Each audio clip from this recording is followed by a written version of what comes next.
That's pretty close to 45 minutes. I'm sure all y'all can forgive me, right? Blink probably won't forgive me. I'm making him stand here in the rain. Check this out. I'm so terrible. What a slave driver I am.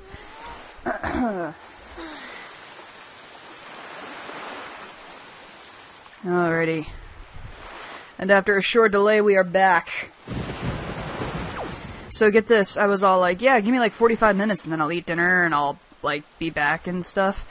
And then we can continue on with everything that way. And I totally, like, I mean, I made dinner, yeah, but I didn't get to eat part of it because I was all like, I'm gonna figure out how to get this chat onto the stream, god dang it. Guess what I totally didn't manage to do? Your newfangled kids and your newfangled technology. Hey, Nick. Thanks for stopping by. Alright, what do you got for me, boat? So, Jabun has survived. The sea spirit has lived through the trials of many long years. He must have caught wind of Ganon's attack beforehand. If we are to believe the words of the Rito postman, then the pirates know something about the cave where Jabun hides. Why don't we go first to Windfall and search for them there? Which sounds like a perfectly good idea, and he's probably going to get all pissy that I get in here without changing the direction. Oh, he will let me climb in. Okay. Alrighty, let's see here. So, did you at least eat enough? I can neither confirm nor deny that most of my dinner is still sitting next to me. Because I was all like, I'm gonna make this work! I told her to make this work. Hey, Pencilhead! Happy to see you in here. And you as well, Nick and Tiff. Oh, shoot, I don't know exactly which direction I need to go. Oh, wait. Oh, I have the map. I need to go kind of northeasterly, so let's head back to the northeast. Make our way to Windfall. So, you'll have to pardon me. I know it's not exactly, like, professional live streaming fare, but, you know, just kind of cut me a little bit of slack here if I have to eat while they're in the middle of this, because if I eat any later than, like, 7 o'clock, it's a threat to kind of just mess up my stomach, and there's the kid. That infamous neighbor kid.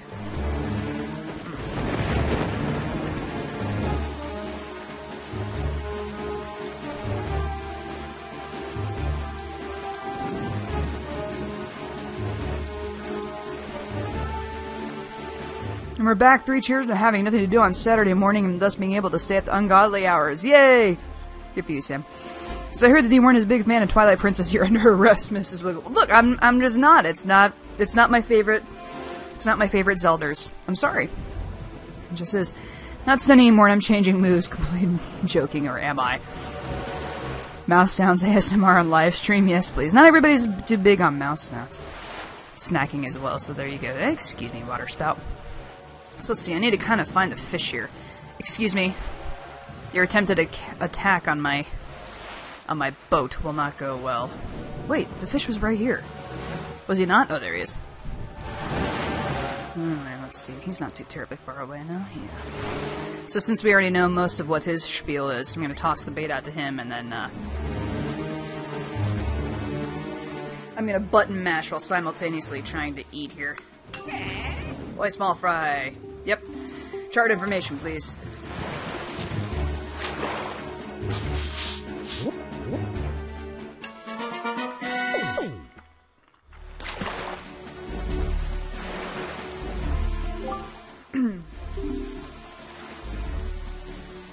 Let me tell you a little something about that island over there, small fry. The guy who lives there is named Tingle, but he won't grow up and act his age. He still dresses like a little kid. That is not normal. Still, from what I hear, he can decipher maps like nobody's business.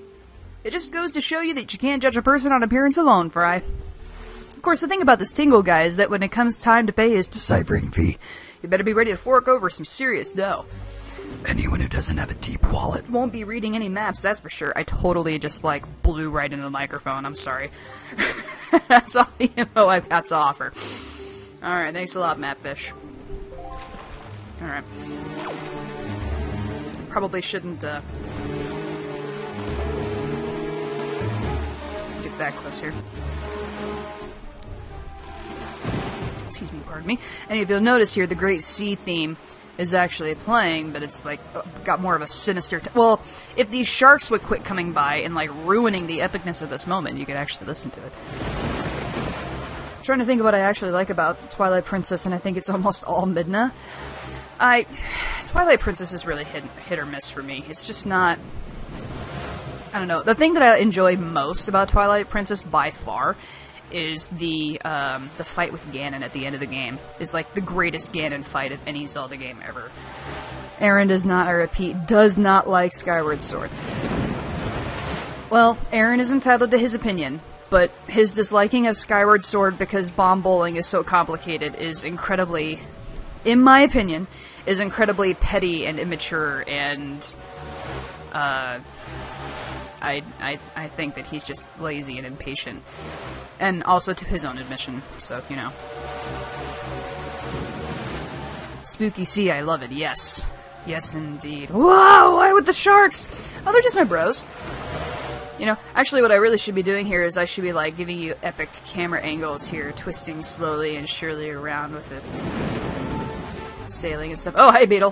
Whoa, whoa, whoa, whoa, don't want to run into Beetle. There we go. So let's put this away. Oh, so typically what you're supposed to do is you're supposed to come to this island from, like, the other side. But because I came at it from the front, we didn't see the pirate ship until this immediate cutscene. It's just as the postman told us. The pirate ship has stopped here to avoid drawing the attention of the townsfolk. Excuse me, I know not what they are researching, but they are hoping to get their hands on Jabun's sacred gem. I doubt they would tell you anything directly if you were to ask them. Link, I think you should try to find out what the pirates are up to, without them finding out about you. He has an uncle, I don't know what his name is, he dies, sad violin music. That isn't a link to the past. He is just uncle. In my mind, said a midnight, I thought she was very sexy at the end of the game. Yeah, I think that was kind of the general consensus of everybody. Wolfie. Oh, hey, look! There's a dancing groove in mailbox. Let's go interrupt his dancing in his groove and to see what kind of letters he's got for us. Good evening! Letters for Link, we have one letter. Here is your letter. If you wish to be a true swordsman, find some knight's crests and return to me. Orca. No, Orca's sending me mail, that's nice of him. And he's sending me money! Oh, they're like my patrons. Yeah. Alright, let's see here. So yeah, this is the pirate ship that's all set up here, and there was a guy that was dancing at the... Oh, I didn't talk to this guy dancing at the grave when I was last here. My bad. Can I actually read this? Okay, I didn't think I did. There's not anything that we're going to be able to do. We're not going to be able to get into the pirate ship as it is right now. But one thing that most people don't do is they don't really take the time to go around and investigate, like, what the townsfolk are thinking about this whole, like, stormy seas thing, right? Because usually, like, the weather hasn't cleared up at all, right? It's still, like, stormy, and it's raining like crazy, and it looks like the Pacific Northwest out here, except with actual, like, stormy weather, as opposed to just, like, light rain. One big thing I loved about Twilight Princess was Wolf Link and TP was the game that actually got me into Zelda big time. I played a lot of the older games when I was younger and I didn't cling to them, but after playing Twilight Princess, I like to play the older ones. I can actually enjoy them now, yeah. I can understand that. I do understand why it's a lot of people's favorite Zelda. It's just... it's just not my particular favorite. I've already been to the milk bar. Why is it showing me this? Is it true the pirates have invaded our peaceful little island? That's terrible news. What am I supposed to do if they come to my coffee house and start raising a ruckus? Oh, I keep calling it a milk bar. That's a Majora's Mask reference. It's true. 100% true. I've seen it myself. A stern-looking pirate ship sailing full speed toward this little town. I'd swear on the sea. Well, it's already here, so, you know. Now let's say, just for a moment, the pirates actually did come ashore. What would they want with a peaceful village like this? Tell you that, laddie. Oh, I should have given you, like, an accent or something. Have you heard of pirates here on this island right now? Yeah, they're pirates. Jack Sparrow's coming for us all. Nothing better than a cup of refreshment at your local cafe after a long day's work. Absolutely nothing. These pirates are just looking for... Oh, okay. I was gonna say, wow, there's, like, one guy here who's not talking about the pirates, and then all of a sudden he's like, yeah, pirates want coffee. Does that make me a pirate? Because I love me some coffee. Sorry I'm late. YouTube didn't notify me. Hey, Tanner. Actually, I haven't played Breath of the Wild yet, and I'm sure it'll become a favorite of mine. I adore Breath of the Wild. Actually, I'm still going back and forth on whether or not I want to live stream Breath of the Wild, and I'm pretty sure the answer is yes. But I want to get the chat situation figured out before I before I fully commit to that. Let's see, where did I want to go here? There we go. Oops. We want to go in through here, because actually one thing that I like is that outside of people talking about they talk about the pirates, but there's also people that talk about, like, the atmosphere that's outside, right? And the thing is, like, because it looks the way that it does, it's actually, like, they take account for that when it comes to the lighting and everything, right? So it's not as bright in here, obviously. And there's, I don't know if you saw, but there was a little flash there on some of the shadows. That's because there's lightning striking outside, and you can see through the windows. And so they have it affecting the walls, which is really, really cool. So I like the idea that you can just come over here, and you're looking out the window.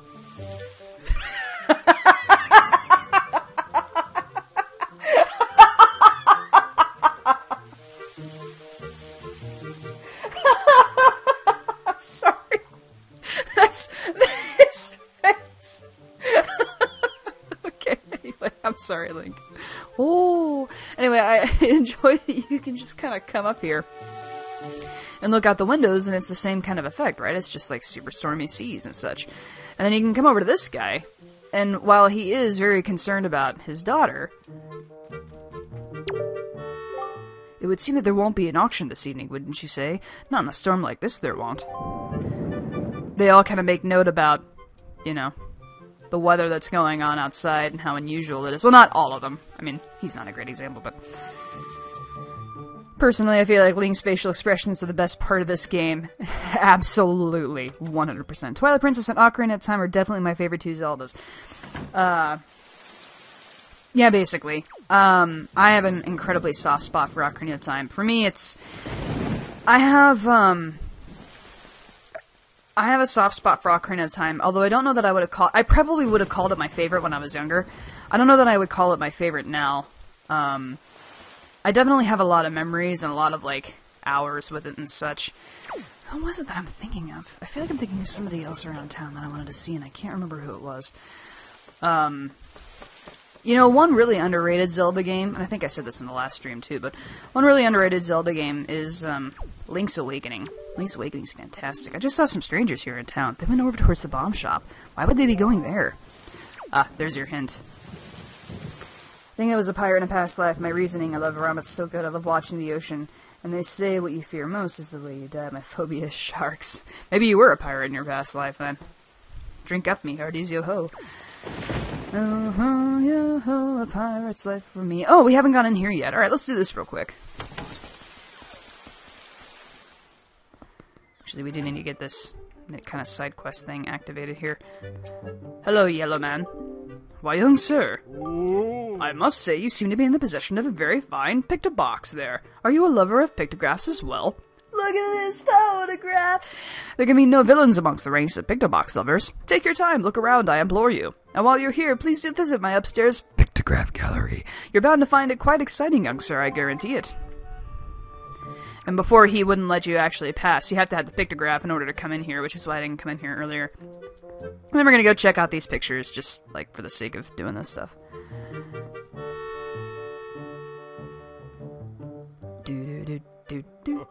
Oh, ho, ho, ho, ho. Aren't these some finely snapped pictographs? You must admit it. Pictographs, not pictocraps. But come now, you needn't be so surprised, my young sir. It's a hobby of mine to sneak up behind people when they least expect it. It's quite an amusing diversion. Think nothing of it. What? By the way, the pictographs you see decorating these fine walls have all been taken by none other than myself. They are my pride and joy. You see, in my younger days, I was tireless, sailing far and wide across the great sea, snapping pictographs whenever I went. Have a look at them, young sir. Ah, in your younger days, eh? So before or after you had a beard. Alright, so what's the story on this one? Those are creatures called choo-choos. They are said to have medicinal properties, so they are a most important resource treasured by sailors the world over. Why, there is even said to be an extremely rare species of them known as the blue choo-choo. It is only under very unusual circumstances that they are ever sighted. You would be most lucky to ever come across one, young sir. Yes, sir. I'm not going to go through all of these. Basically, there's a choo-choo, there's one of the oasis, one of the islands that we got by, that's Tingle Island there. There's Outset, that I was born. And then there's an interesting one right there. This is a statue that we're going to be seeing a little bit later, and there's a Forsaken Fortress, where our sister is still locked up, and I don't want to make Link look at that, because that'll be too sad. It's like he already knows. But let's go ahead and check this one out. One ill-fated day, misfortune befell me and my boat was destroyed. Clinging to the wreckage, I drifted at the whims of the waves. That's when I saw this monstrosity. This foul ship, veiled in mist and fading in and out of sight like something of another world. Yes, my young sir, 'tis none other than the ghost ship. The rumors I have heard tell of a man who researched the reaches of the sea, where the ghost ship faded in and out of sight, and they drew a map of its movements. But it is said that as soon as the man had finished drawing the lines of that cursed map, he died a most unexpected death. Chilling, truly chilling. Now, if one were able to find that map, then it might be possible to sneak onto the ghost ship and get the treasure that is said to lurk within its hull. Oh ho ho! Yes, and that's something that we're going to be investigating. The atmosphere and stuff and the presence that they have with regards to the ghost ship is really cool, and I'm looking forward to kind of stumbling on that and showing you guys that when I get there. Oh hey, demonic red voice is appropriate for once, right? I knew it'd come in handy one of these days. Interestingly, Johnny Depp was nominated for an Academy Award for Best Actor for Jack Sparrow. I'm so surprised. That was his first Academy Award nomination, as a matter of fact. Saying the word choo-choo in the demon voice is officially the funniest thing in this stream, lol. Choo-choo. Probably fall asleep to this. It's 3 in the morning and I have work soon. Well, Squiffy Bird, you do what you need to do. If you needed to go and allow yourself to sleep, then you do that by any means. Let's see. I need to give something to you. Pictograph says a lad, or you have no real desire to leave the island. My pictograph assistant. Goodbye. Really, really and truly. So basically all that we're gonna do is we're gonna take pictures for him. He's gonna give us little challenges of people throughout the island, but the problem is that with the weather the way that it is right now, we're not gonna be able to finish all of these tasks. But that's pretty much all that he wants us to do. A love letter. Do you know what that is, young sir? It's a collection of words of love, long unspoken and put into written form. Somewhere in this town there is one who, despite constant rejection, never learns the cold lesson of unrequited passion and continues to write letters of doomed love. I am certain the object of this sadly one-sided affection is in quite a quandary over the matter. I am of the mind that I must have a word with the unwanted suitor. However, I must have physical evidence, and thus your first task is to snap a photograph of this individual in the act of sending the unwanted letters. And that sounds easy, does it not? Rightly so. If you hope to be my assistant, you must perform this task with ease. Oh, ho, ho, ho, ho, yes indeed. Can I show him this yet? No, I'm actually wondering if it's possible. Here. What's this now? Oh, really? Oh, is it because... Okay, maybe I have to do the... I thought... Okay, maybe I have to do the whole, like... Pictograph thingamajigger. Alright, that's fine. That's fine. I can't do anything while the Great Sea is... Spoiler alert, while the Great Sea is cursed. That sounds like a demonic Thomas the Train. Choo-choo. Alright, let's see here. I think that's pretty much... I mean, there's not really a whole hell of a lot you can do around here outside of, like... breaking pots, I guess. So really, the only thing that you really can do is just get the whole plot activated, because everybody's going to be inside, and they're either going to be talking about the fear of pirates being on the island, or they're going to talk about how atmospheric and kind of creepy it is that there's this big storm that just keeps raging on and on over the top of the island. And from what we've been able to see so far, obviously, the entire sea is pretty much this way, or at least the sea to the direction that we were headed towards. Now, they said they were headed toward the bomb shop. We're closed today, so scram now! Well, they're gonna tell me to scram, but I have my ways. I have my ways. You know what I hated when the Oscars and the Beatles for Best Royal Wisconsin score at the time for Let It Be. It was not there. Quincy Jones accepted the award for them. I didn't know that. Now, one thing I do love about this is how Link will peer around the corners, and then his face is still... Aw, it's not, like, kind of adjust the camera angle and kind of... Yeah, there we go. He'll peer around the corners for stuff, and then he's all like... His face... His sidle face is the best. Yeah. Jill Robin, this is adorable. Hey, Jill. Thanks for popping in, for stopping by.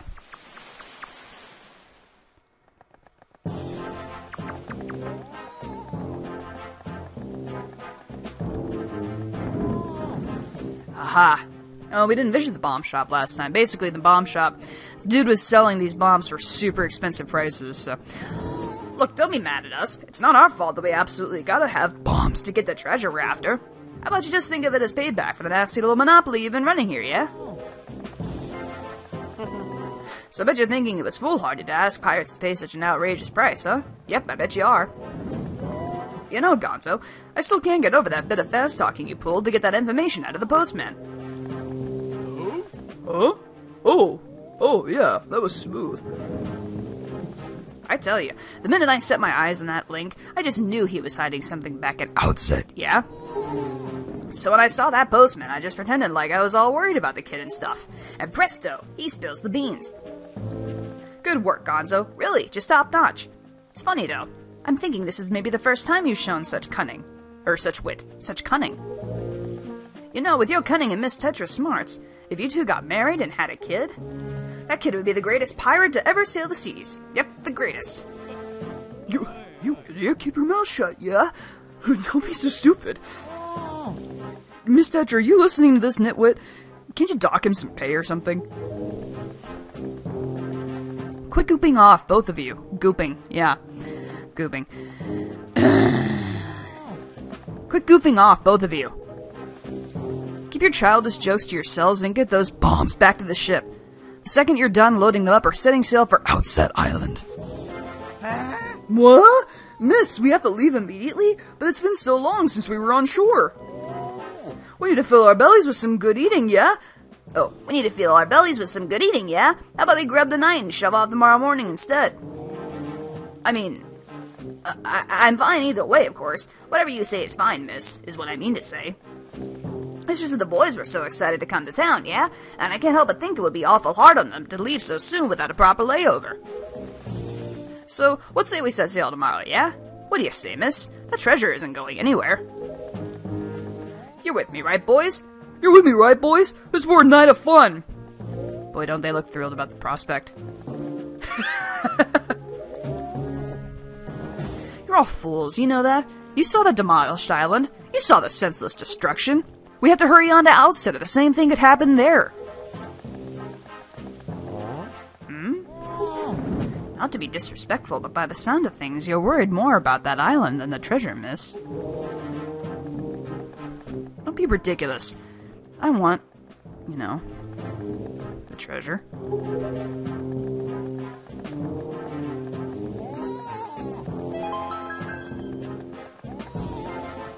Alright, fine, have it your way. We can leave town tomorrow, you big babies. But we're setting sail at first light, so no sleeping in, understood? Aye aye!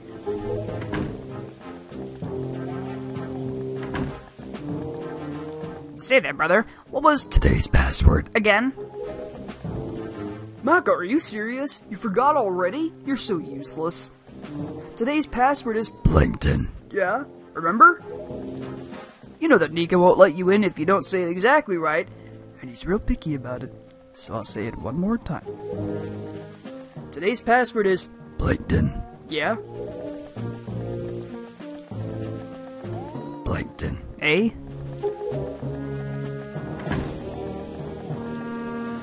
And the idea here is that you're not just necessarily getting the password, it's that you have to listen to, like, the inflection and everything, too.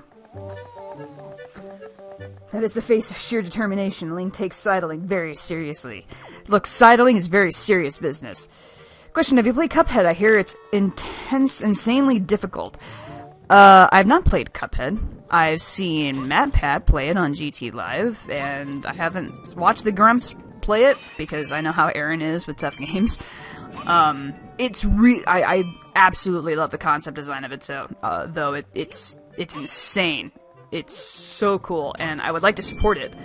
I don't know that I would ever stream it. That would be blow my confidence, I think, if I weren't to do too well on it. You know what? Because if you're outrageous... Oh my god, look at all these rupees. Look at all the rupees that he was getting from everybody because of the outrageous prices for bombs. You have to say it exactly right. He won't let you in if you don't say it in red voice. Oh, that's right. I have to say it in red voice. So I hope Link's vocal cords are ready for such abuse. Look at this. Oh my god. I didn't realize all this was back here. Cuphead is so heckin' hard, man. It gives me rage like you wouldn't believe. Is it a good, like... I mean, I know it's a good rage game, but, like... Would it be one of those, like, funny to watch somebody absolutely lose their shit over it kind of games? I don't know, I might consider live streaming Cuphead.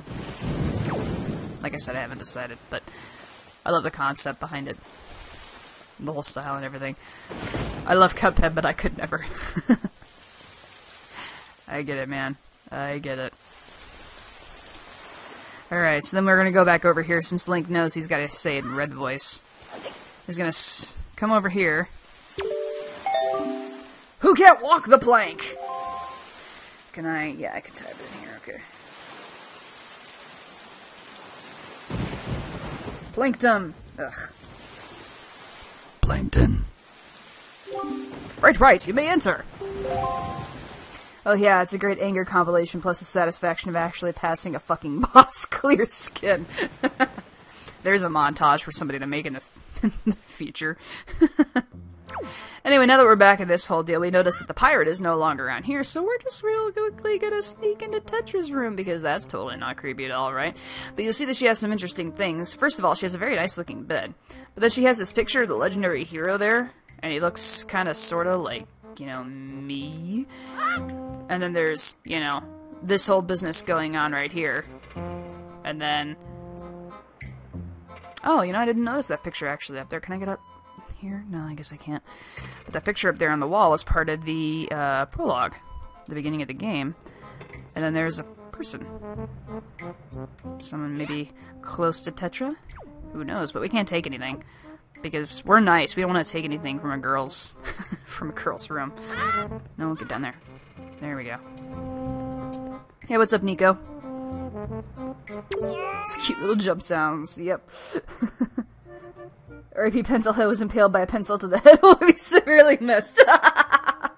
Penciled. Penciled. Oh, Link! My old swabby Link! So you're alive! All the other pirates said you got done in by that bird monster in the Forsaken Fortress, so I thought... Never mind what I thought, you were alive! Oh, I get it now. You came back because you missed me so much. Yeah, sure, that's totally the reason. I had no idea you wanted to be my swabby so badly. I see. Well, after you left, I went back to being the bottom rung on the ladder, which is why I'm stuck here while everyone else is in town having fun and eating and stuff. But I guess being so worshipped by my swabby ought to cheer me up. Alright, why don't we set you on your next test, huh? This one is harder than the last. Good luck. You'll need it, swabby. You can see there are lanterns hanging throughout the room, right? Well, last time when you pressed the switch, platforms rose up for you to jump onto, right? Yeah, well, this time there aren't any. Which means you have to jump from one rope to the next rope. Pretty tough.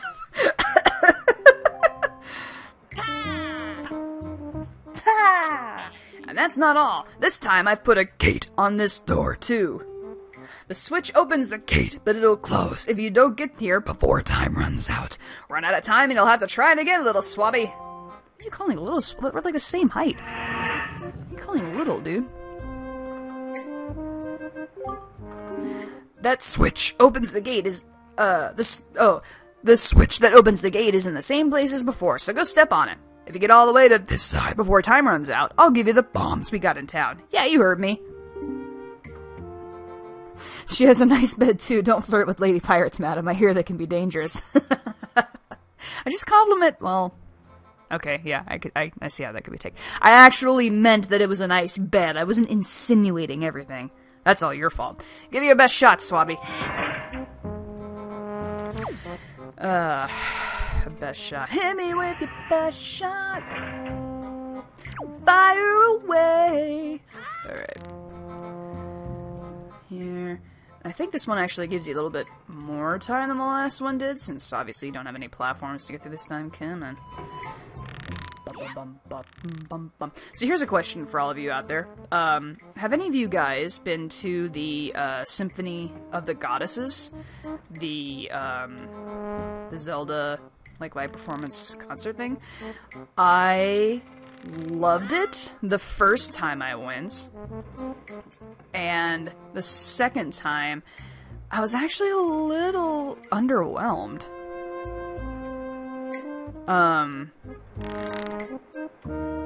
Let me get through this area here first, and then I'll continue talking about it, but...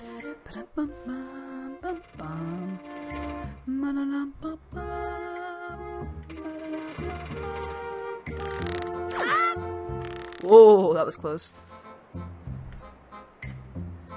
Alright. We got this, we got this, we got this, we got this. And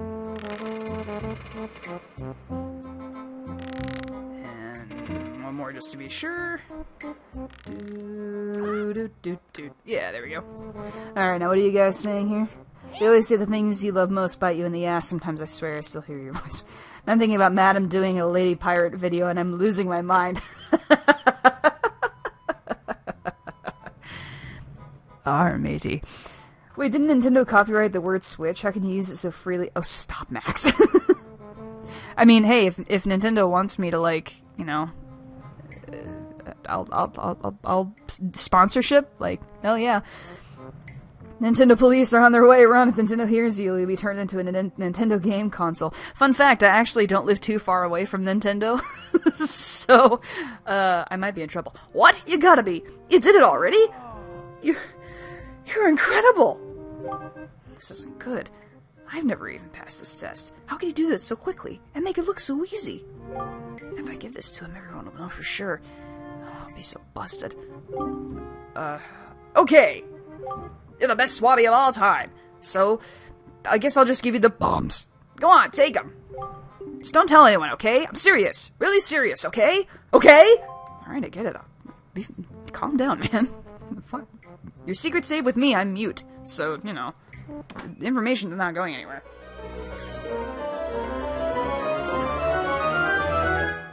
And we got bombs. Woohoo! Let's take another bite of my dinner before it gets cold.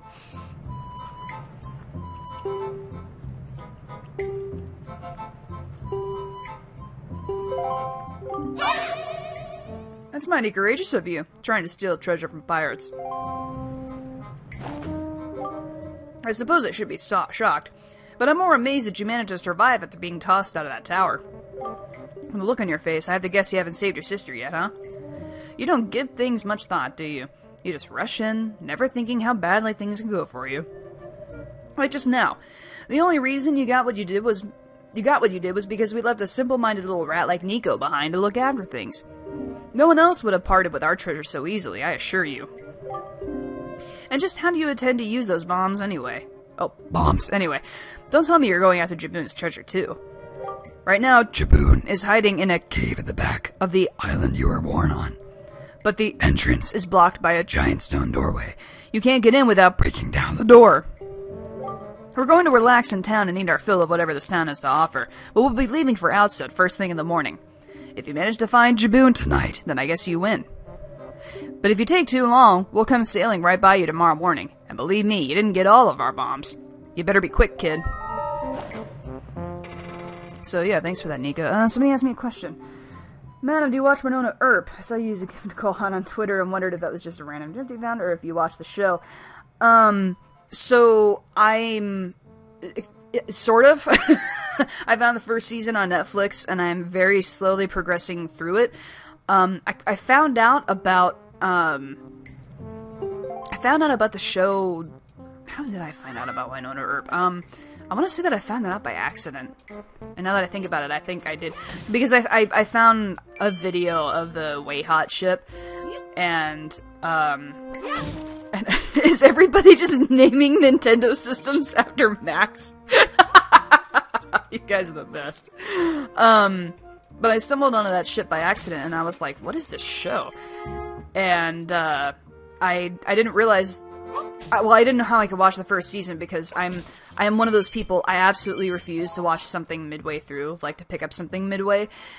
I have to watch it from the beginning, so I didn't know how I was able to see it. Well, the first season was recently put on Netflix, so I've seen the first episode, and I need to get booking to watch more, because I don't know how much longer the second season is actually going to be available through Sci-Fi. So,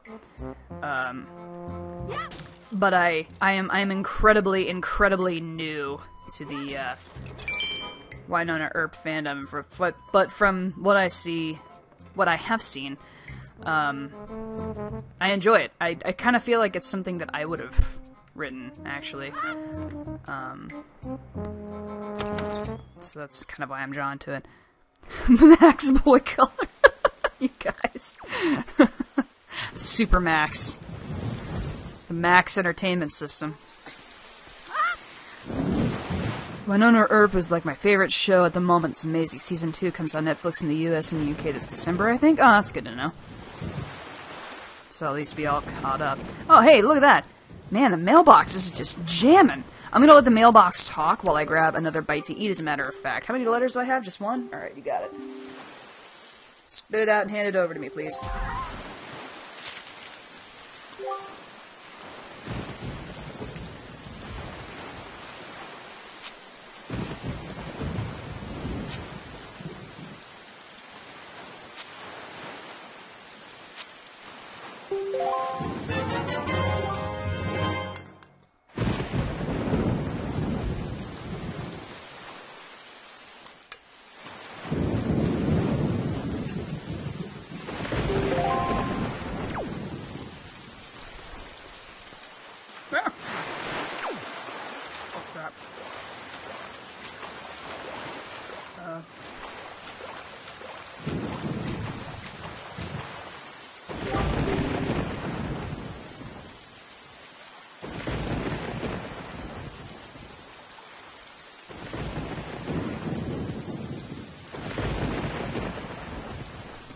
I'm fully committed to this Max-themed Nintendo consoles. Honestly, take my money. I think Max's ego is getting stroked pretty effectively enough. Well done, our preparations are complete. If what the girl says is true, the pirates won't be leaving until morning. You must meet with Jabun and get the pearl from him before they arrive. Let us delay no longer, Link. Alright, so I'm going to use this sailing time, as I said just a moment ago, because I need to go to Outset, and that's basically like 2 cubes to the west, and then straight south from here on out. So there's a bunch of sailing that's going to come from here on out. I shouldn't say from here on out. In this immediate future, there's going to be a lot of sailing that's happening. So if you guys don't mind, I'm going to try and get the remainder of this dinner taken care of. Yeah, here we go. And then that way I'll be able to interact more fully when it comes to the kind of meat and potatoes plot of the game. So I will do my best to not chew loudly in the microphone, so forgive me if I do. By the way, the dinner for the evening is a delicious bowl of jambalaya, so feel free to be jealous as much as you would like to be jealous.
Stormy remix of the Overworld theme is always a treat. Yes.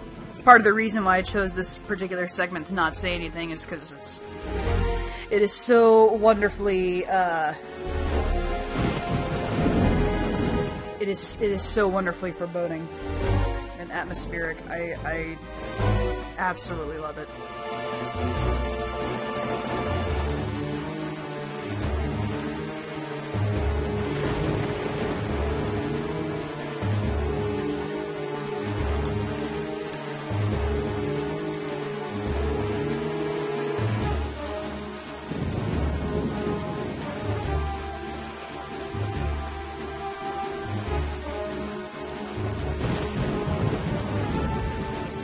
You guys talking about Stranger Things while I'm trying to eat food is not fair, by the way.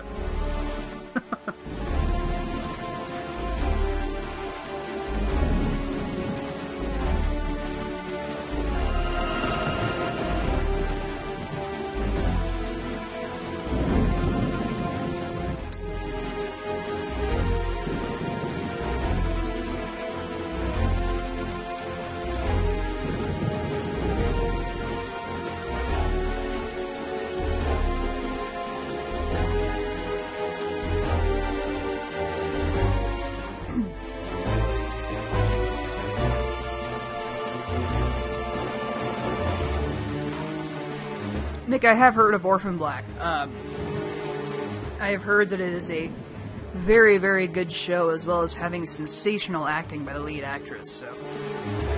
I just found out recently that it's on Amazon Prime, so I look forward to watching that when I get a chance as well.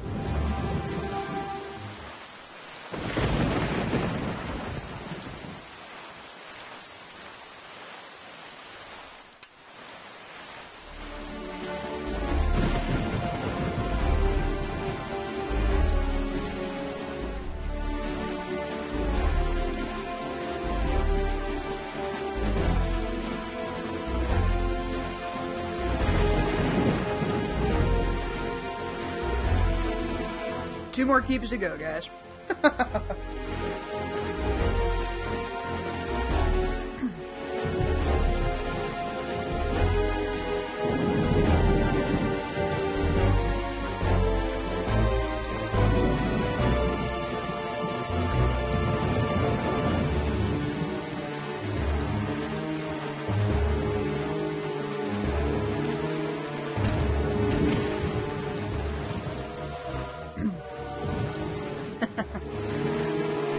Stranger Things is a godsend, in my opinion. It's the one show I could talk about for hours.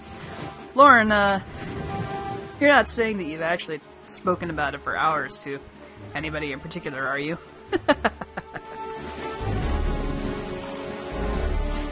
Those emails you sent me are in their own file, by the way. Your own special little file where you fangirl about Stranger Things.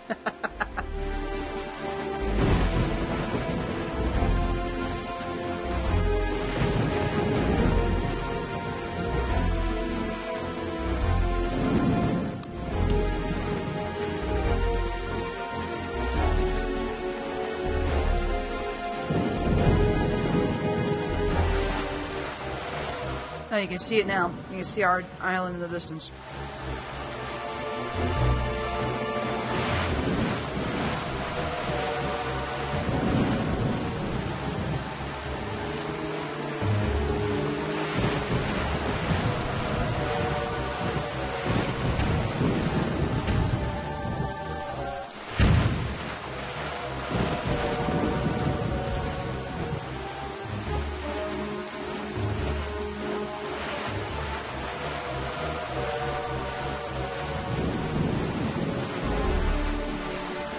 His commentary. Yeah, it is. It's commentary. It is running commentary. And I absolutely believe... Man, if Noah doesn't get acting nominations up the wazoo this awards season, he is getting seriously gypped. Because what he did in the second season was amazing.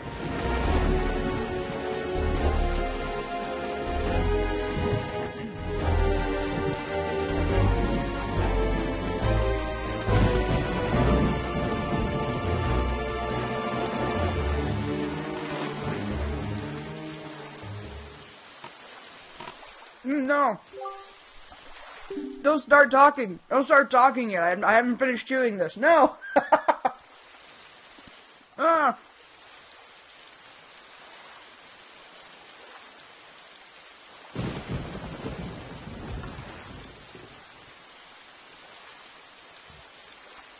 Okay. Have you noticed, Link? Morning has not broken since we arrived at Great Fish Isle, the land that was so ravaged by monsters. It is as if time itself is frozen. Okay, yeah. We've noticed that morning has not broken since we arrived at Great Fish. I mean, all this time we've had to sail, right? Perhaps this is the curse that Baloo spoke of. Whatever the reason, if this night does not end, then we need not worry about the pirates overtaking us. In fact, it might not be a bad idea for you to visit your hometown and family again after such a long time away. We can speak with Jabun after you do. Yeah, you got it, man. So I also like this. It gives you a chance to actually go and, like, visit the people that you, like, grew up with your town. And this is kind of what I was talking about in the first stream. Winona Ryder has always been just amazing in any role she's a part of. She's like fine wine. She gets so much better with age, and that is true. I was saying this in the first stream, that, like, when you have the opportunity to actually go back home, there's a kind of, like, this sense of lost innocence with it. Like, you know, the nice thing about being on Outset was this whole, like, there's the sea out there, and there's, like, people, there's interaction with others, and all this kind of stuff. And you don't really get that anymore when you come back, because you've seen other things and live on this adventure. And I hope you guys kind of, like, get what I was talking about now. Because that's, I mean, I get that sense every single time I come back to Outset. Whenever I play this game, it's always just like, man, it's like it's a different place now. Can I get this? Thank you. Let's see, so, I don't know if visit first. I might as well go with me. Who would I want to visit first? My grandmother or everybody else? Everybody else. I'm sorry, Granny. Alright. And this is so sad. Oh my god, this is so sad.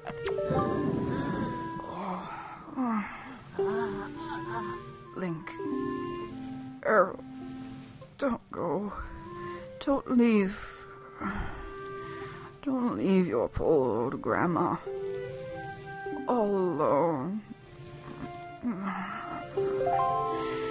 It's so sad! And the problem is that, like, since I only have one bottle right now, I can't do... Oh, Grandma's sick. What I can't do is... I can't do the one thing that I need to do to be able to take... Oh my god, look at this picture in the background of me! Look at Link's face! he's Ariel's looking at him like, this picture is one thing that I want to do today. And Link's like, this picture is the last thing that I want to do today. Oh, and she's got flowers over here. Oh, and there's Ariel again. My little sister has more pictures than I do, that's okay.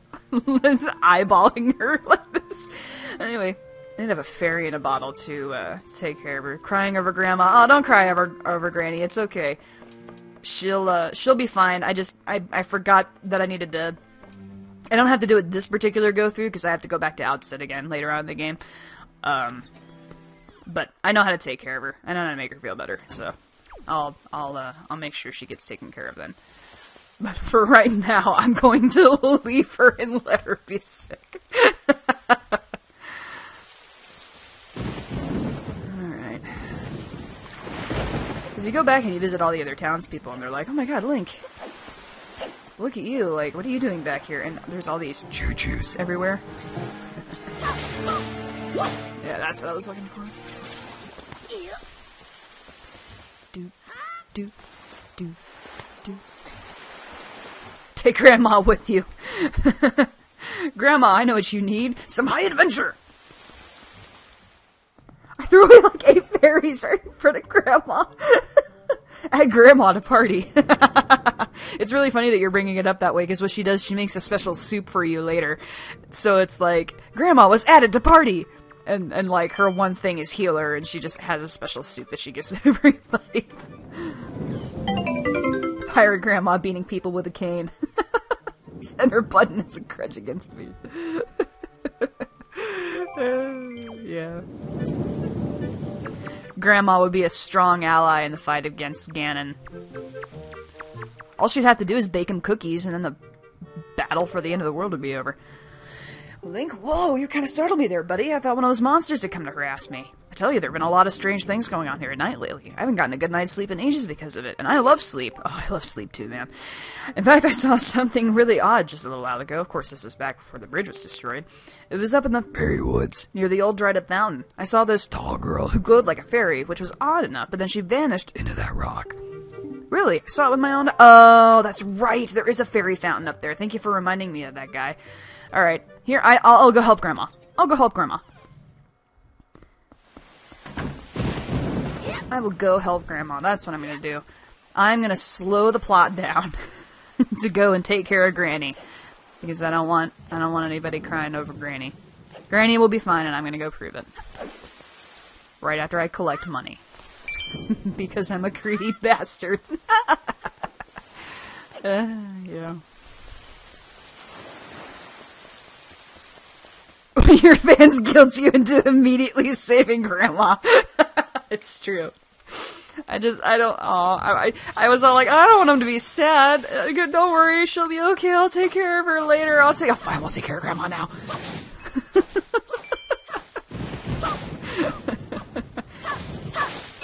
Grandma don't have time for your BS. I need Grandma to be healthy so that she can make me soup. Oh, hi, Ems. I don't have time for your biznatch. Go on. Go Nanette somewhere else. Oh, fuck, but the bridge is out. Oh, shit, I forgot about that. Maybe I can...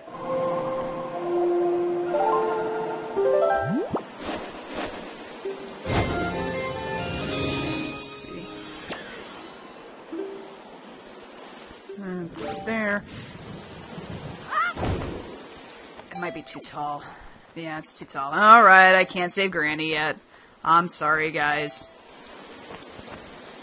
I shouldn't say save Granny. Granny doesn't need saving. She's just a little ill right now. Okay? She's just a little ill right now, that's all. Granny will be fine.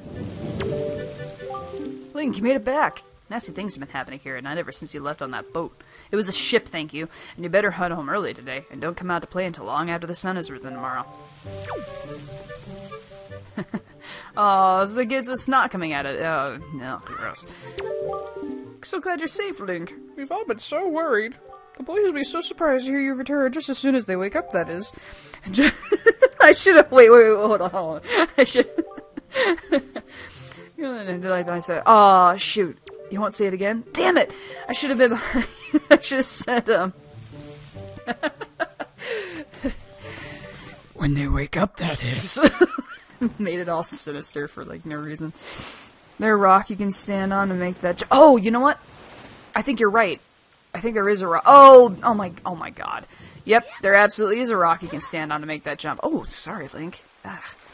Hurts my knees just watching you do that. Child upstairs, if you could please not stomp everywhere you go on the floor while I'm live streaming, I would much appreciate it. Granny and I are hers. Sorry. Lady's face haunts the dickens out of me. It's a weirdly memorable face, isn't it? Gotta go, guys. Thanks for Nintendo console naming, geeking on Stranger Things, having a good time with Thinky Poo or Slurp. I think he was Butlet in this game for the Grumps, wasn't he not? Anyway, good night, Pencilhead. Sweet dreams. See you later, man. Thanks for joining in. Oh, I need some magic. Need some magic. With a soft J. Magic. Ah, there we go. That's the jackpot right there. You're absolutely right. There is a rock that you can get up. Ugh. How did I forget that? Let's see. She's collecting for college. I have to make sure that Link is properly educated. Let's see. Oh, I can go back to singing Elton John again. Guess that's why they call it the blues. Just to spend time here and exactly. Time on my hands could be time spent with you. Laughing like children, living like lovers, rolling like thunder under the covers. And I guess that's why they call it the blues. Yeah, here we go. Thank you for whomever reminding me that this is there. I feel like a doofus. Alright, so basically the idea is now that you have bombs, you can come over to a place over here.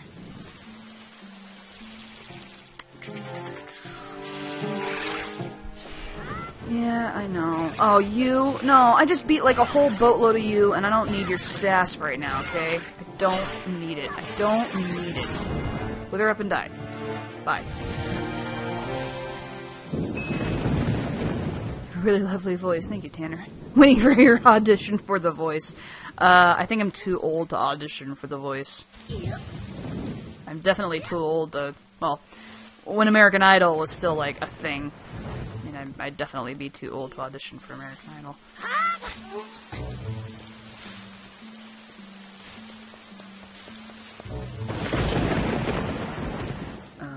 Boop, and boop. And now that I have access to bombs, you sit down here, move away. Yep. Shabushki! In the words of the famous Markiplier. And off.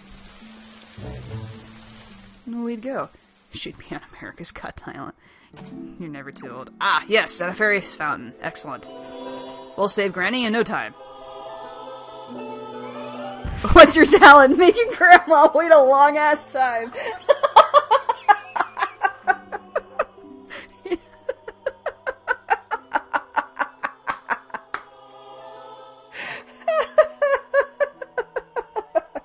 Young McGurtha wins. Allow me to aid you in your quest.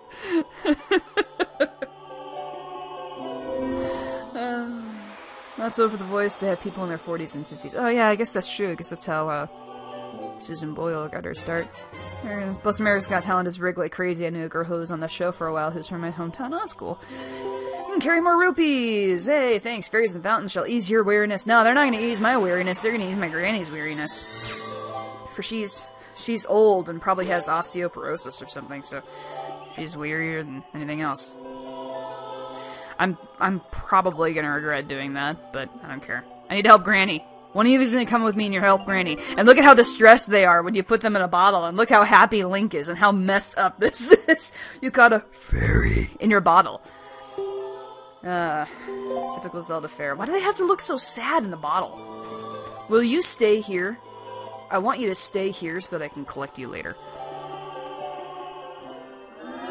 I will admit though, when I was younger and more of age for the show, I did consider for a while seriously auditioning for American Idol. Actually had a friend who went into audition for it when the show was in, when they went to Omaha, Nebraska. And she made it, like, outside the door, outside the judge's door, actually. But she didn't have, like, an interesting secondary talent, which is what they wanted everybody to have. Because she didn't have one, they didn't let her through, which I always thought was pretty cheap. But, I mean, she could at least say that she wasn't good enough ending that she probably could have gotten in. She actually got a little bit of FaceTime on camera for that series too. You see that big face rock in the distance? We'll be coming back to that guy later.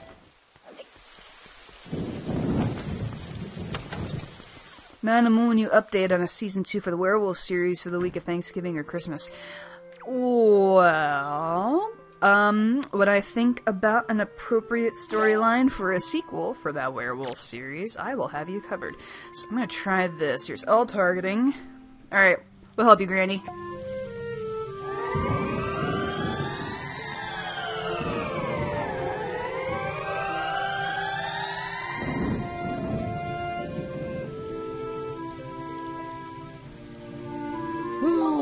Oh, Link, is that you?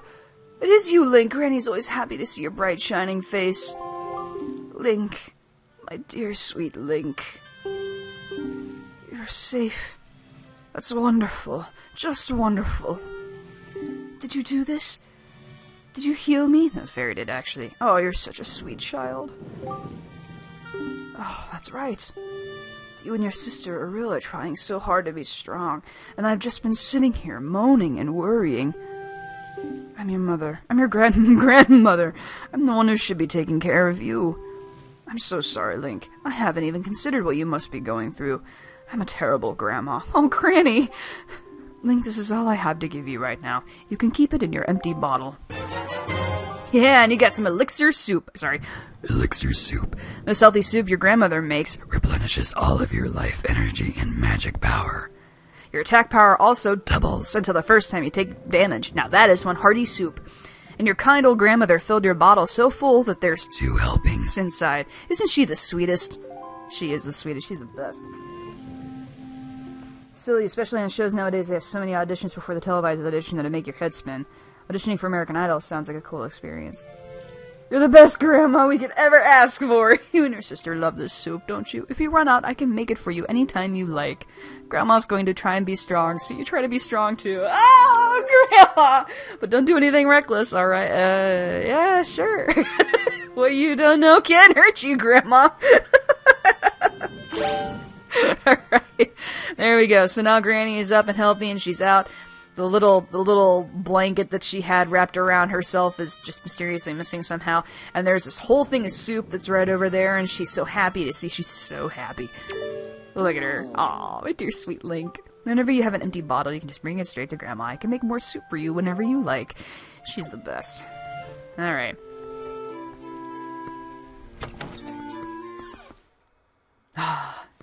Alright, are we all happy now? Are we all good with Grandma? We all should be good with Grandma. Oh my god, the mailboxes. How am I... God, this is like getting spam email. Letters for Link. We have one letter. Here is your letter. Patooey. I'm sorry to disturb you with this unsolicited letter. If the following does not interest you, please throw the letter away without a second thought. Wow, it is spam mail. But this is your big chance!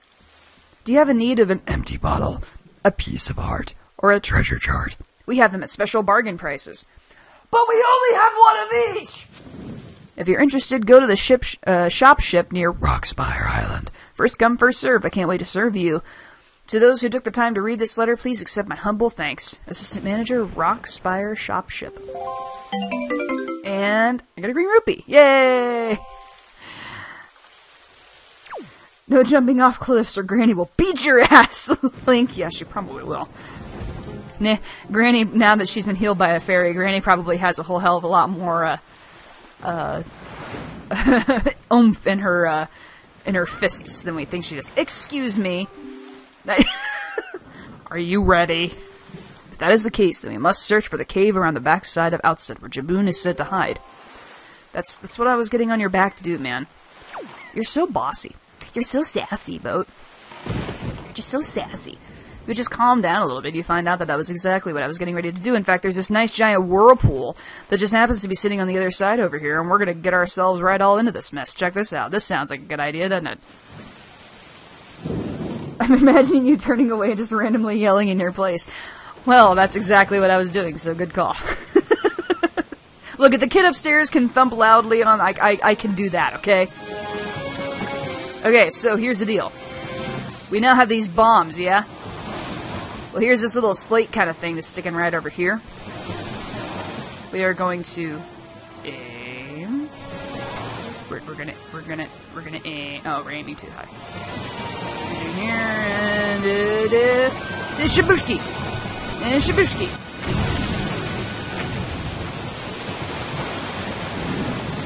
And shabushki, and shabushki, and shabushki. Channeling my inner Markiplier. Oh yeah, this won't be so bad. So season 2 will have slightly parts always interrupted. I mean, maybe. Kind of depends. I'd have to think about it a little bit more. Honestly, the ending that I ultimately went with for To Bind Together actually caught me by surprise.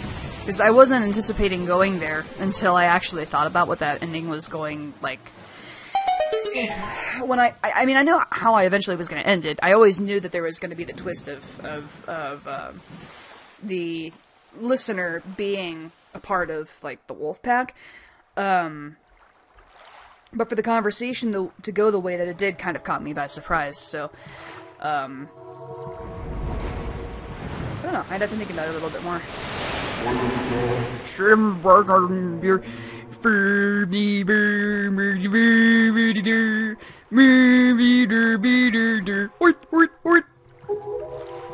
Well met indeed, Jabun. I am pleased to see that you are safe.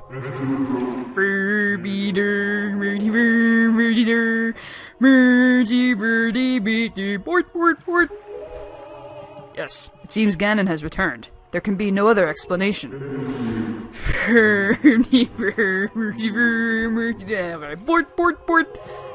Unfortunately, that is not so. The one I have brought with me has no connection to the legendary one, and yet I sense great promise in the courage that this one possesses.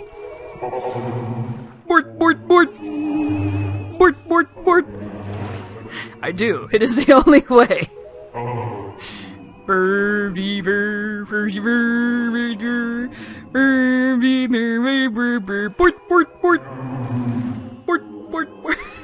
I'm so sorry. I'm so sorry.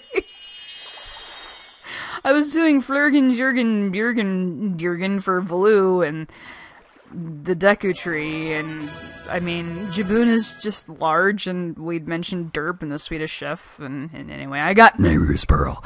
The water spirit Jabun was kind enough to give this jewel a treasure of one of the goddesses, so we just get it. We don't even have to do anything for it. It's really nice. Nice change. And then we bow respectfully as we go on our way. Oh, by the way, bort. So, I actually choked on my own laughter. That foul rain and endless night were indeed elements of a curse brought on us by Ganon. He must intend to cast this land into pure darkness for all time. Bort. I believe I have. You get the chocolate, I get the boost. Yeah, okay. So distracted by his light. It's true. Ganon's curse has been broken by the power of the pearl that Jabun gave us, so morning should come soon. It is well that we have gathered all of the pearls. Are you ready, Link? I have marked the places where you must set the pearls on your she chart. She sells seashells by the seashore. Once you have placed each of the pearls in its proper location, the proving grounds for your courage will become apparent. Clearly, the search for Jabun has shown that Ganon has begun to make efforts to block our path forward. It is certain that the perils ahead will be greater than any you have faced thus far. You should finish any business you have here on Outset right now, so that you shall not have any regrets later. Regrets for what? Should not have any regrets later. Alright, so unfortunately I can't show you here on the map, but basically now how the map is all set up is there's 3 triangular points where the 3, I mean, he just kind of said it, 3 pearls need to go. So with a final slug of ginger ale,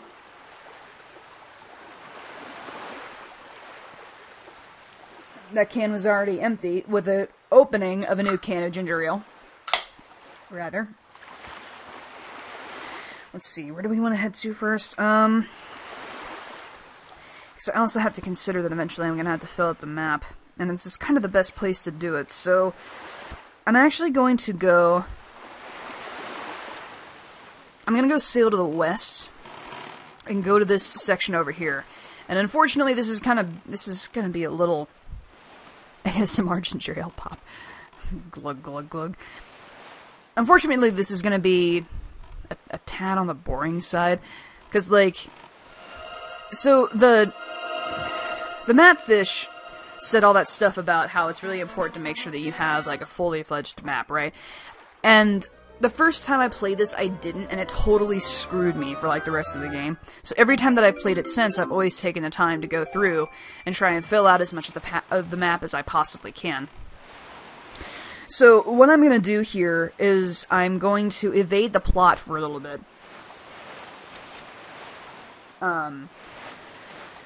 Just for a little bit. And I'm going to go sail to different parts of the world just to get these areas kind of figured out. And you can already see the map fish over there.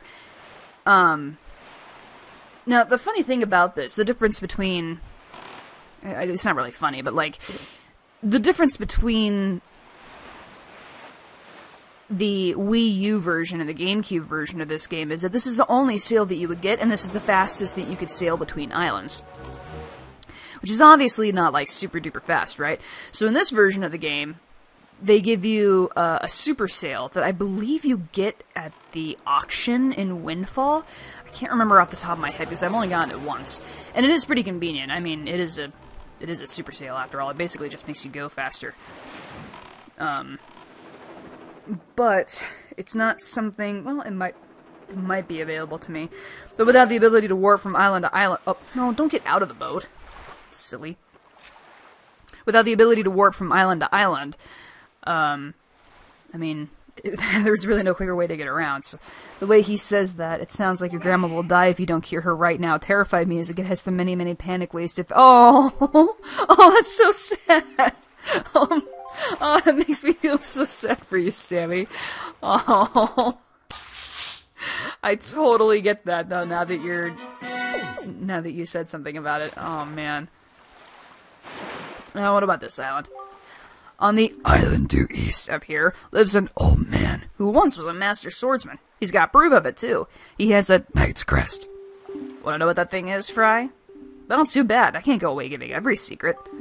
Yeah, thanks a lot. Maybe I won't throw any more bait on the water. How would you like that, huh? Oops. No. Stop. Alright, so off north we go. And we set sail for high adventure. And actually, since we're pretty close to it, I'll go ahead and just sail off the edge of the map just to show you what he says. We're all like, oh man, there's so much more sea over here. There's like stuff to do. It's a Super Saiyan, not a Super Sail. It's one or the other, that's for sure. He's all like, it's too dangerous for you to go farther in this direction. We must turn back. He's all like, yeah, I'm calling on you to be this hero that like saves us and everything. But like everywhere that's out there, no, it's too dangerous for you. It's dangerous to go alone, he says. So take this. Go figure, right?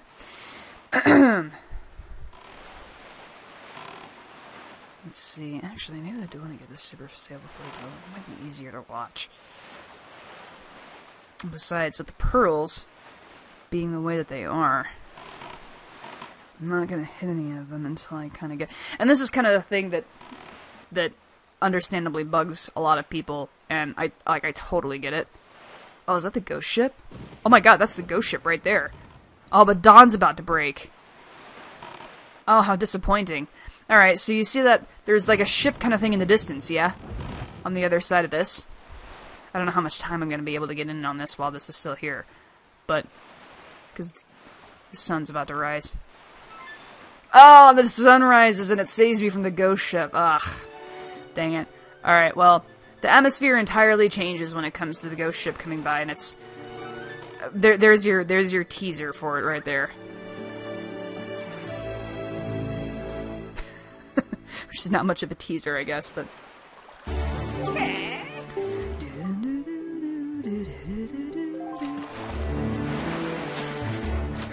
Yeah, because you have to fill out so many places in this map, it was really easy for people to just kind of, like, lose interest, you know? I got some great information, Small Fry. Lucky you.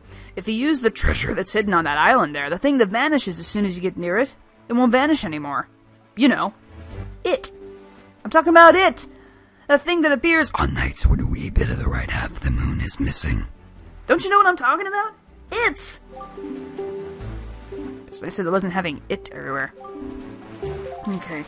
Actually, let me give you a second here. Let me maybe rethink this plan, because now that I'm looking at all the like map sections, I'm hesitant to make you just like sit here and watch me go through. You know what? Actually, this is the one time I'm gonna legitimately cheat, and I'm gonna feel okay about it. I'm gonna legitimately cheat, and I'm gonna feel okay about it. Because here's the deal.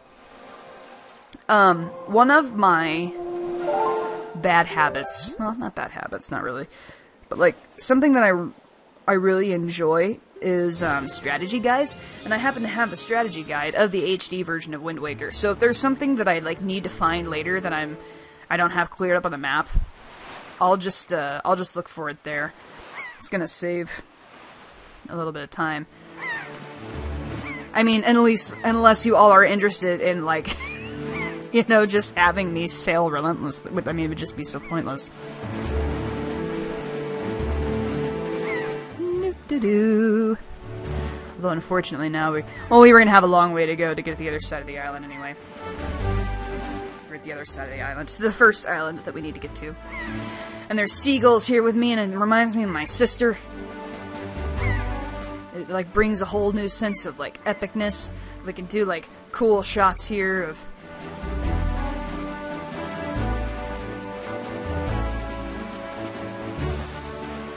Central photography going on.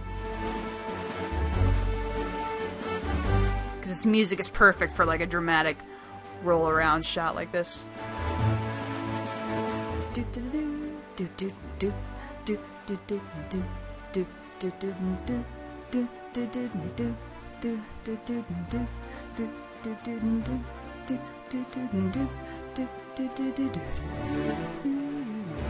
Actually, this might not be a bad point to veer a bit more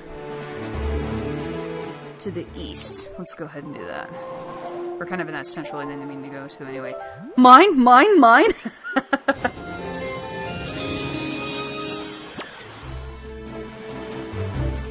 I thought you meant your own sister, and I was gonna ask why you have a seagull for a sister.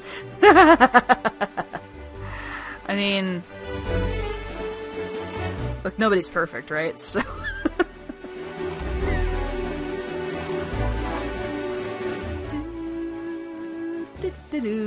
Ah, here they go. Here are the seagulls. Reminding me of my sister, encouraging me onward into my ventures.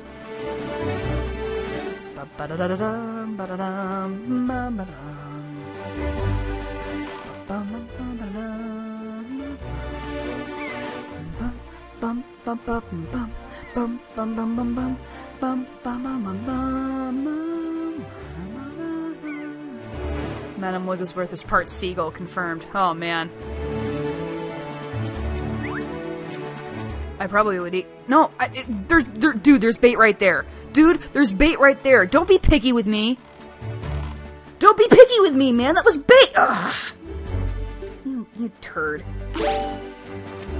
No, don't hop out of the boat either. You're not going to teach him a lesson by hitting him. He's a fish. He doesn't know any better. There we go. Encourage you on your adventures while also screaming mine, as sisters do. It's true. That's true. Although I probably know that from my own self-examples, for I'm the youngest of my siblings, so tell me, small fry, have you heard about the golden triumph forks? There are such things. And that island there is one of those golden items you keep hearing about. Oh, sorry. Golden items You keep hearing about. If you want it, try asking that huge grouchy-looking Stone Watcher. I doubt you could even budge the thing, though. You got skinny arms, Fry. That's all the info I got to offer. Encouraging you onward in your adventures, calling loudly, getting bored, and leaving when you don't give them food. Just so nostalgic. Yeah. Again, I say, nobody's perfect. I'm trying to think if there's anything pleasant I can sing while we're off sailing.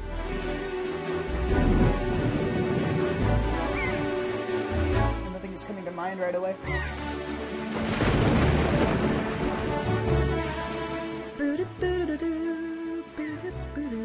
Okay, so we should be coming up on this island here that we need to get to pretty soon. In fact, that's probably it right there. Off in the distance.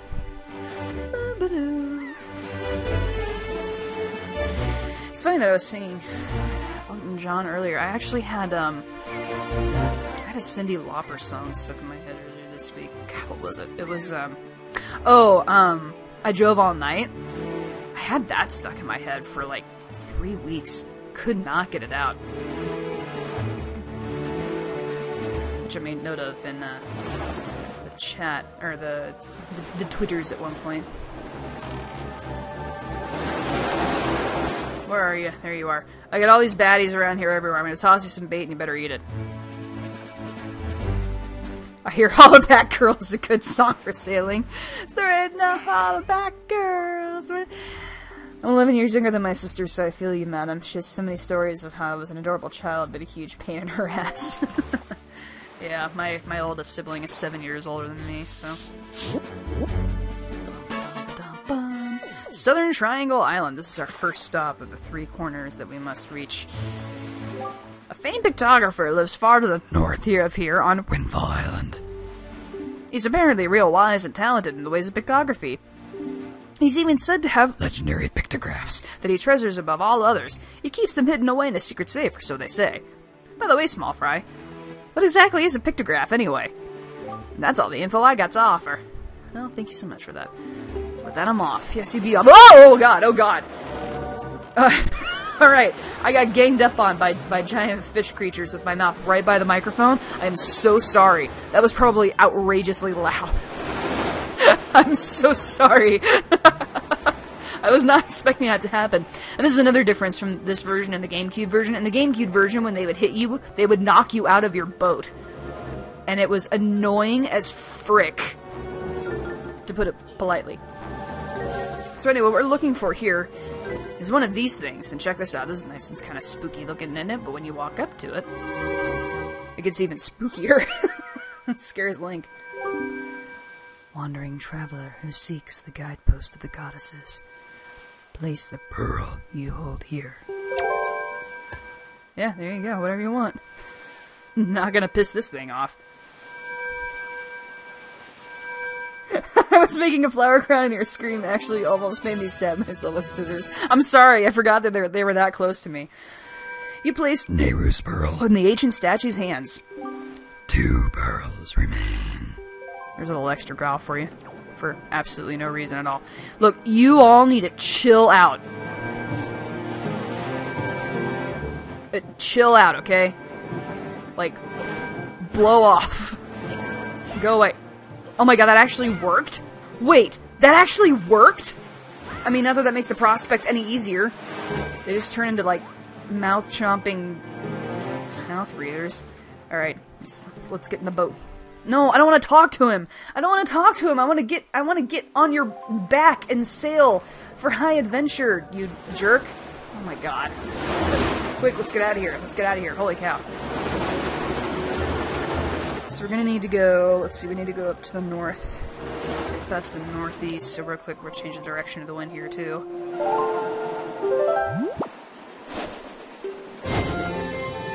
Ah, look at this sunset. Ah, it's just beautiful. We're getting away from them. No, don't chase me. You weirdos.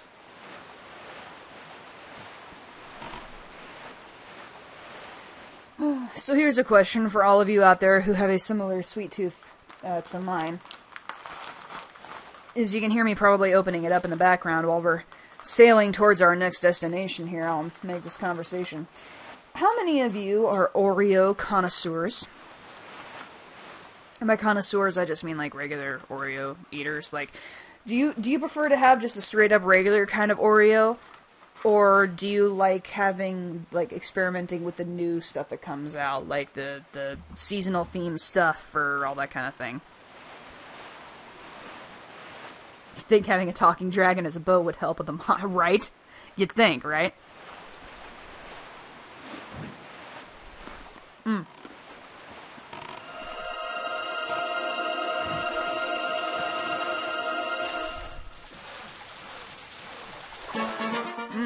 Mm-hmm.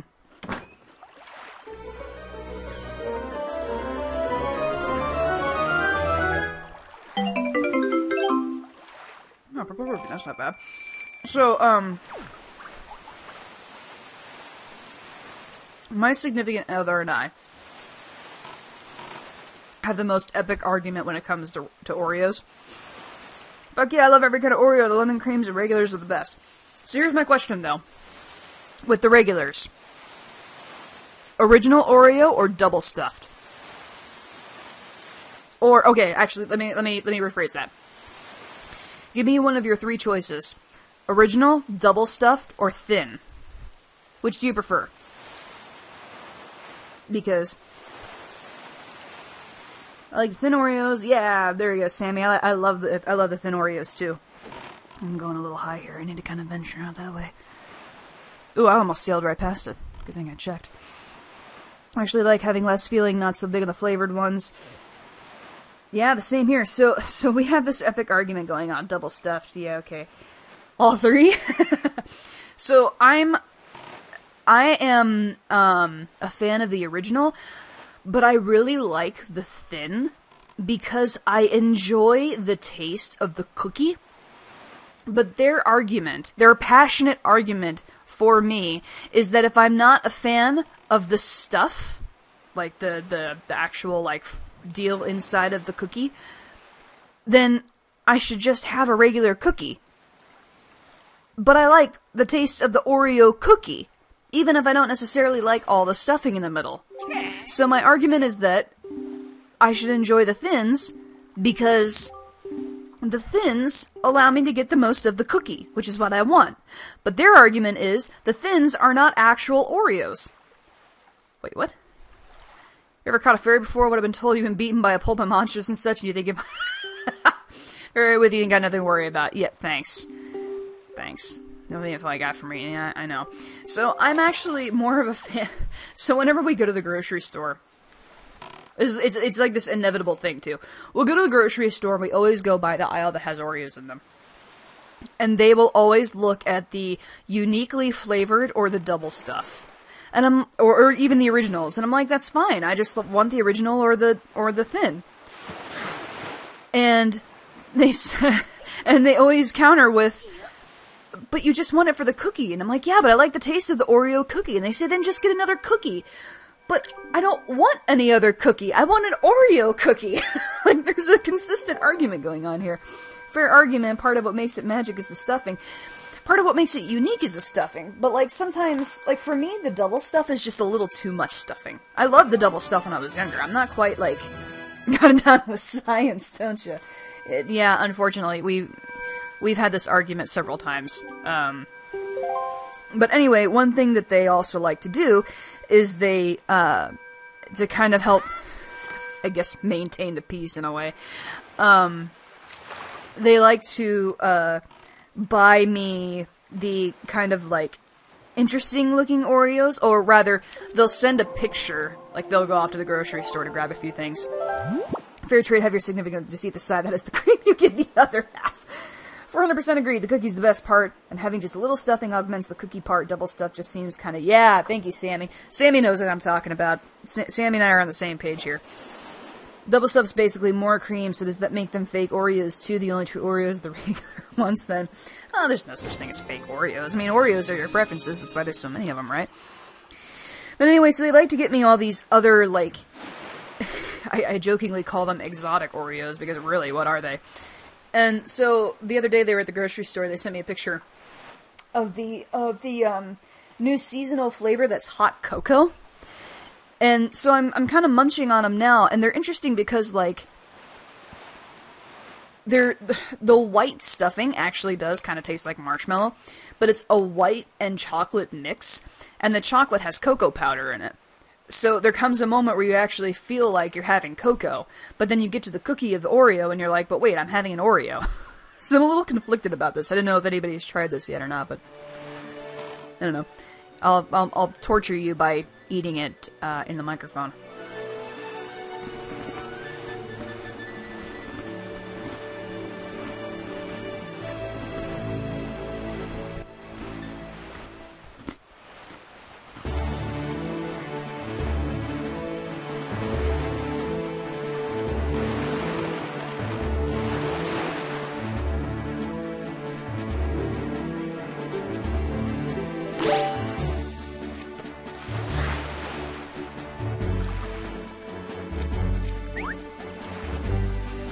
You're welcome, or I'm sorry.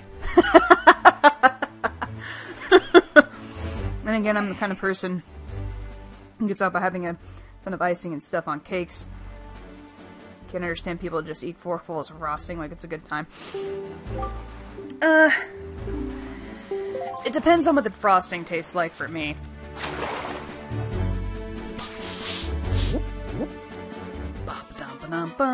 There's a fairy island. Actually, I should probably hop into this fairy island while I'm here, just before I get to the third, where it is they hold an auction every night over there on Windfall Island. Every night the people gather in the Hall of Wealth to amuse themselves by spending a little money. Ha, the rich. Auctions may be a race to see who can bid the highest, but I'll let you know a little secret. The key to winning an auction is to be both patient and bold. I'm serious, Fry. From what I hear, they get some great things up on that auction block, too. Like an extra flash sale, among other things. Maybe that's just a rumor. You should try it out, small fry. You just might like it. That's all the info I got to offer. I'm from an Italian mobster family all of a sudden. Alright, so we're gonna go over and check this place out here real quick since we have a little bit of time.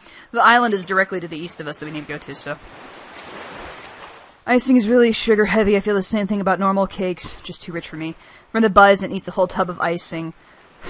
I used to do that when I was younger. If it's cream cheese frosting, I'll eat an entire tub in a day, probably. Yeah, I mean, it's the different variations of sweet tooths, really, or just like what you're used to eating for a long time. Your friend is hardcore. What I used to do is I used to eat, oh god, what is it called? It's not funfetti, but it's, they used to have it before they had funfetti all the time. It's like a white icing. I think Betty Crocker made it. It was a white icing, and it had these little, like colored, they weren't like confetti pieces, but god, I can't remember. I want to say it wasn't birthday cake or like birthday jam or whatever. But god, I remember the one time I bought a tub to eat specifically for the tub. It took me forever to eat it because I forgot how rich it was. How are you doing, Link? Do you have enough of Granny's soup? Where are you now? You may be closer than I suspect. Are you hungry? Are you keeping yourself warm? You haven't injured yourself, are you? You always work so hard, Link. Do you have enough rupees? Your grandma doesn't have a lot, but I'm sending you everything I've said. Oh, Granny! As long as I have you there, I don't need anything else. I just want the two of you to return home safely. Love, Grandma. Granny! Granny's tugging on our heartstrings! I don't know that I can take the generosity of Granny. That's just... That's gonna... Oh, my heart. Alright. Oh, thank you, Granny. Thank you for those 20 rupees. Chocolate icing makes me sick, so I can't stand anyone who eats entire containers of chocolate icing. So, like, my preference with cake is, oops, sorry, just banged the microphone right there. My preferences with cake are, chocolate cake with a white icing. It's pretty much my jam. I'm not, y'all aren't eating the icing. I did that with Rocky Red ice cream, but icing is whoa. I actually, when I ate the icing, I had to have milk with it. Like, I had to have something that kind of, like, based it, you know? I did just buying a tub of frosting just to eat. It's terrifying to me. Sugar migraine, just imagining it. Like I said, I did it when I was younger. I literally have not done it in, like, 8 years. And the fact that I can, pinpoint the exact time that I last did it should tell you about how that experience went for me. Hey, I can carry more bombs. Awesome. Or, sorry, more bombs. Kaboom. How about we get another Oreo in on this?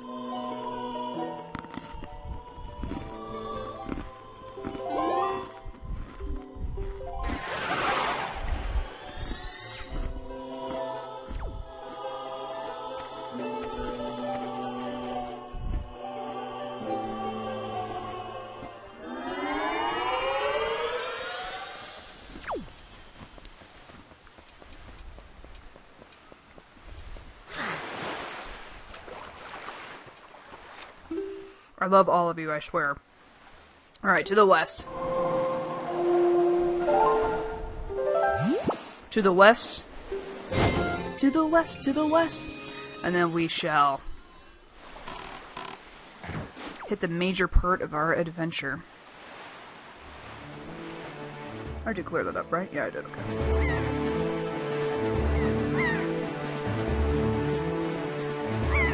The way some chocolate cakes are made are just like straight up sugar injections. Yeah, I can totally get that. I can't eat store-bought cakes like that a grocery store makes. I can't eat those because the icing is just way too much for me.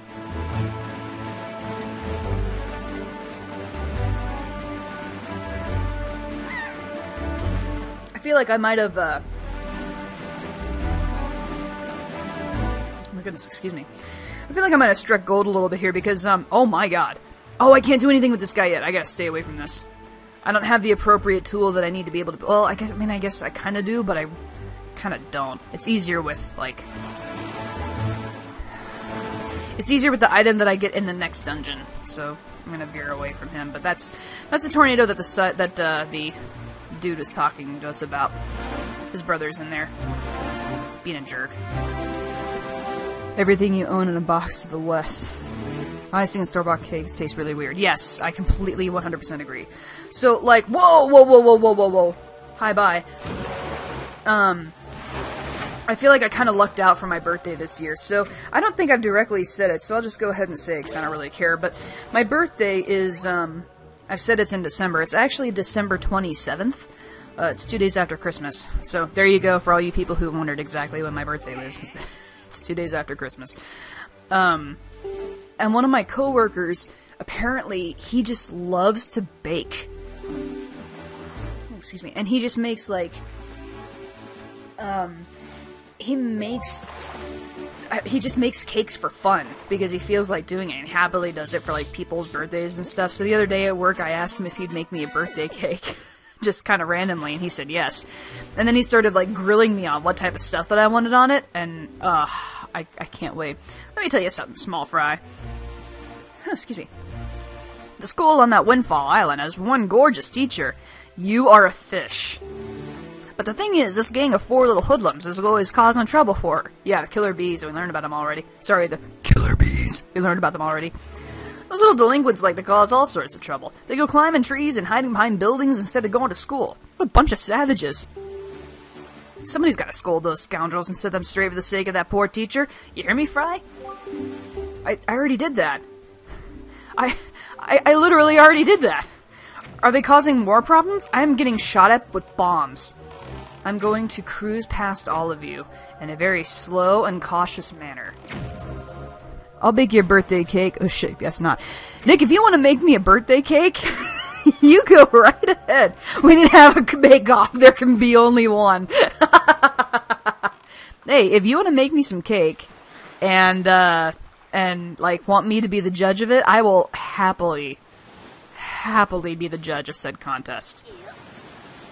Alright. Here we go, guys. Here's the third one. Let the epicness begin. This cutscene is amazing. Wandering traveler who seeks the guideposts of the goddesses. Place the pearl you hold here. Pictograph for you.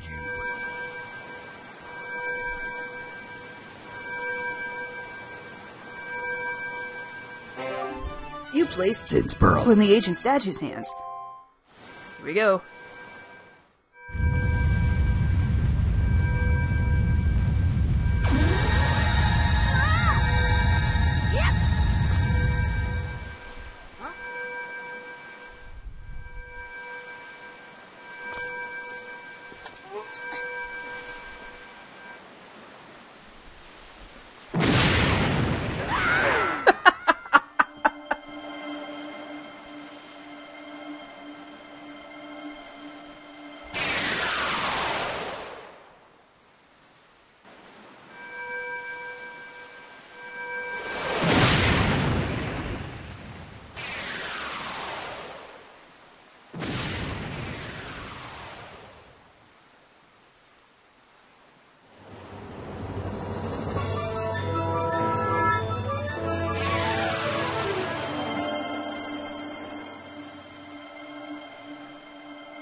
So, how is he not dead?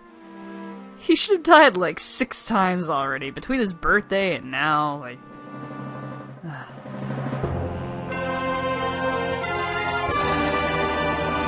So, fun fact, This tower is the one object that you can see on every single square on the map in the game. Which I thought's kind of cool. This tower, which the pearls of the gods have caused to appear, is a place that the gods of the ancient world prepared so that they might test the courage of men. Only one who is able to overcome the trials that await here will be acknowledged by the gods to be a true hero. Only then will that hero be permitted to wield the power to destroy the great evil. Link, that which you must obtain now lies before you. You must believe in your own courage, which has led you to triumph over the many hardships you have faced, and you must triumph once again. You must rise above the trial of the gods. The ship is just like... First time I played this game, I half expected him to cling like a spider instead of falling down. Everybody just floats over inside, right? The King of Red Lion just kind of goes over like, yeah, this again. He's used to Link's hijinks by this moment. Let's just go ahead and charge in here. I mean, look at this. This is so cool. Another thing I really love about this game is how it really uses the kind of hieroglyphs and the swirly swirls. And it just, like, loves that, right? Tower of the Gods, baby. Welcome to another dungeon. Let me see what time I'm at here real quick. Alright, yeah, we should be good. I have a self-imposed bedtime to try and help with, like, my anxiety and panic attacks and stuff. Mostly just to kind of, like, help clear my mind and things like that, so I just wanted to make sure that I was gonna make that in time, and I think I'll be able to. So, let's go ahead and get kind of into the thick of things here, and I need the water to go back up. Dang it, I waited too long. The boat is like Master Sassman. Actually, if you want to talk about sass, Game Grumps pointed this out, and I have to point it out too, because it's unavoidable. These statues are so sassy. Hey girl! Oh, it made me... Oh god, I laughed so hard. I laughed so damn hard the first time they said that. Ugh. Really was one of the smarter jokes they made. Having a bedtime actually work? Because of what I do for my job, the more sleep I get, the easier it is for me to kind of manage my moods a little bit better, and to be able to manage things more sensibly. It's like when I get panic attacks, regardless of how rationally I try to think through things, it just doesn't work. But if I get enough hours of sleep, then, and really like give my body that chance to relax, then yeah, it does kind of help. I mean, it's not like a foolproof method or anything, but it's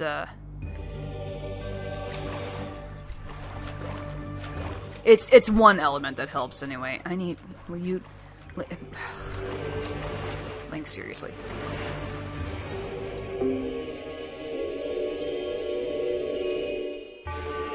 And plus, like, I mean, I've said before that, like, I work outside. Well, I work outside in a very physical job, and so... Oh, damn it! And so, like, you know, giving my body as much of a chance to rest and to recover that I can give it is really important, so... I'm the old fart with a bunch of youngins, so I gotta keep up with them. Actually, they gotta keep up with me. It's kind of embarrassing for them. They have me, the old fart.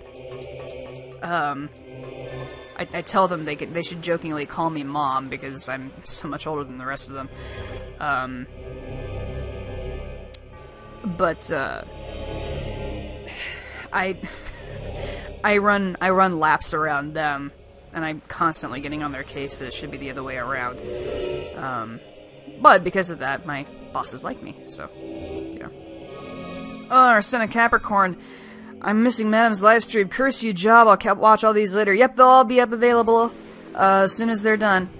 Thanks for popping in, though. Good to see you.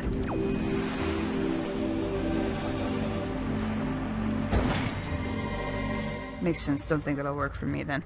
I mean, anxiety is different for everybody, you know? Like, how it affects you is different from how it affects another person, and what works for you is probably not going to work for somebody else. You just... It's part of a method of things that I'm trying to do to help me not have to miss work because of having panic attacks all the time, you know? Like,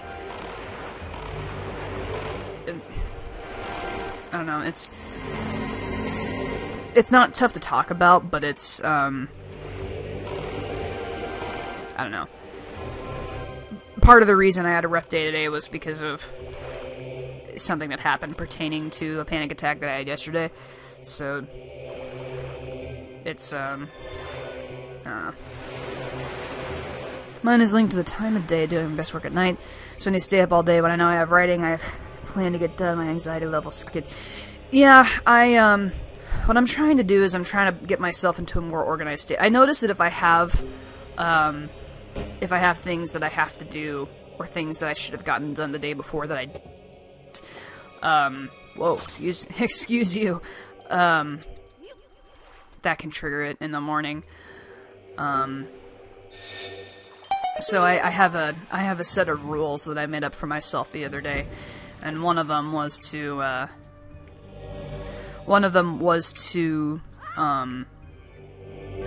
have to be in bed by 9:30 and lights out by 10, which probably sounds super early, but again, physical job, so, you know. Ah, shoot. I gotta get that one a little bit closer. It's just, I don't know. I'm just trying and tweaking with a bunch of different things. It's gotten to the point where, like, I'm honestly kind of embarrassed. Okay, that's perfect. I'm a little embarrassed that I've missed as many days as I have. And, like, management understands what's going on. You know, there's,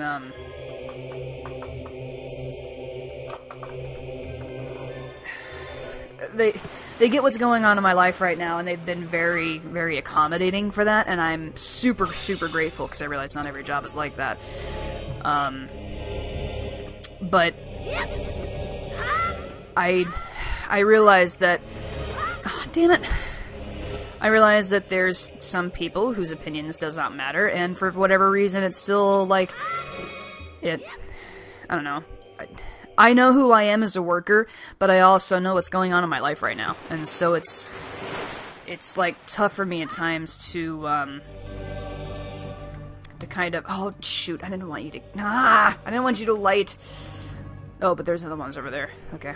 I'll go over when these goes down again. I don't know, I'm just trying a bunch of different things, but the people who matter know what's going on, and I shouldn't let it worry me so much, but sometimes it still does, because I don't know. I honestly don't know why it matters to me so much. Probably because I know how it looks, and it... Are you... Really? Are you kidding me? Are you kidding me? It's the most infuriating room in this entire place.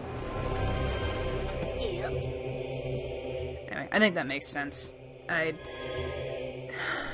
think a lot of what I'm dealing with is going to, is gonna kind of, I think it's gonna go away once Mom passes. And that's just a guess, though, because a lot of that stress is just knowing that I have to go back home and, like, go see people that I didn't want to see again, and, like, you know... just that whole spiel. I think I'm more stressed having to be around my siblings than I am anything else, to be honest, but... because they're handling this situation far differently than I am, and I have to remind myself that everybody mourns differently, because I get impatient with them sometimes, with how they view this kind of stuff, so... It's human to worry about the way you're viewed, especially when you know situations are occurring to make you feel worse. Yeah, I know. Aw, you are not welcome here. Like, I've said this before. Like, I didn't go to college, right? I don't have,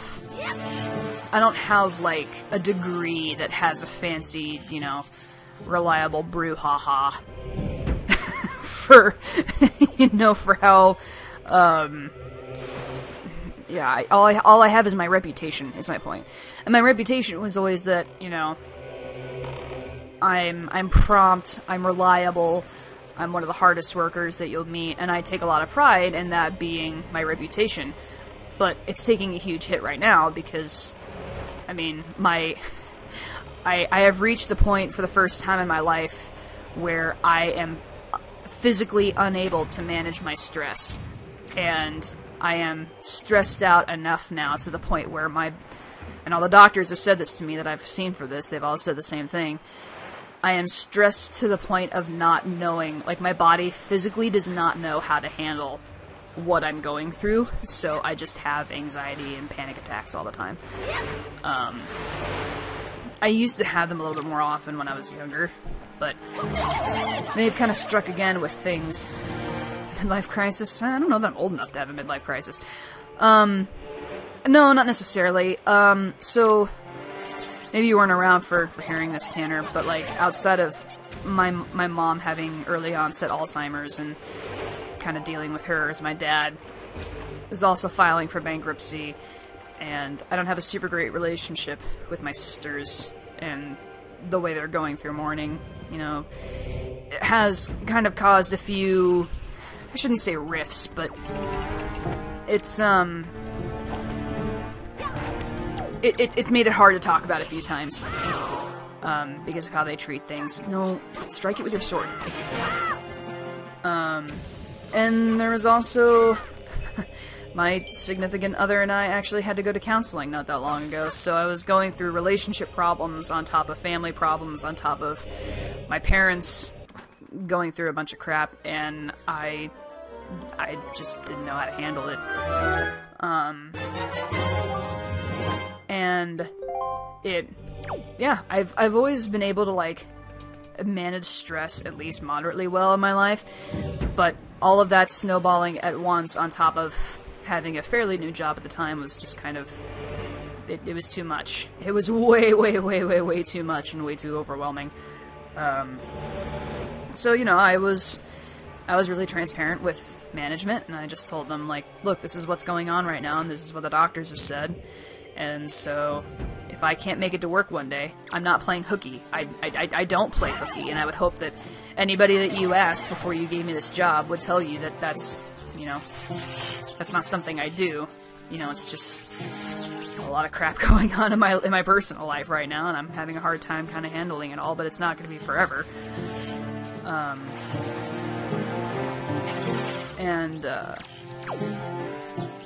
You know, my reputation's all I've got, so, you know,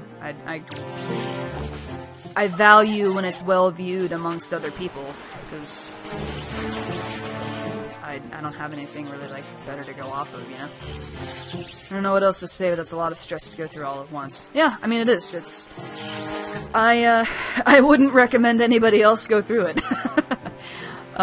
It's tough, and it sucks, and it's very undesirable, and, I mean, it is what it is, too, you know, it's just like,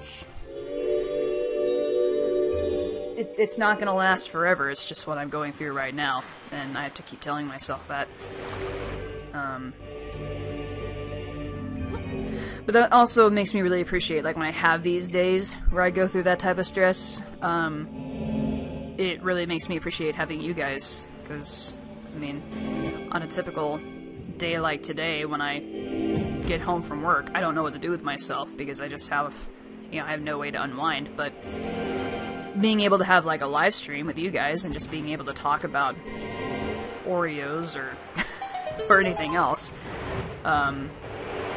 you know, it's nice, and so I really appreciate all of you that have come by and dropped in on a live stream, and, you know, have allowed me to be a small part of your life. And, you know, it's nice. It's, I'm very thankful for all of you, and to be able to, kind of lean on you a bit whenever stuff gets a little too intense, and I can't feel like I can handle it, you know. We can do goofy things like live streams, and just kind of shoot the shit with each other, if you will. So,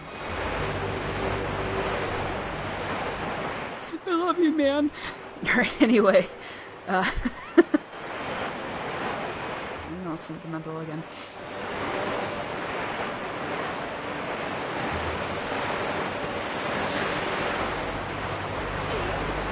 Suddenly I'm crying more about this sentiment about your fans than I ever would about Grandma.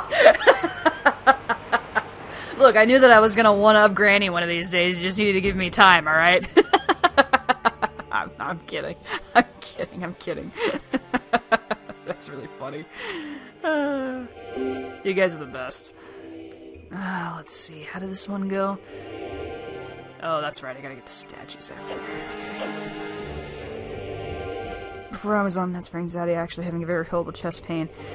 Literally told to get an antidepressant because my anxiety was making my chest feel like I was having a heart attack. Yes, I relate to that very, very strongly, Nick. Very strongly, as a matter of fact. Probably a little— You turd! You little turd mouse.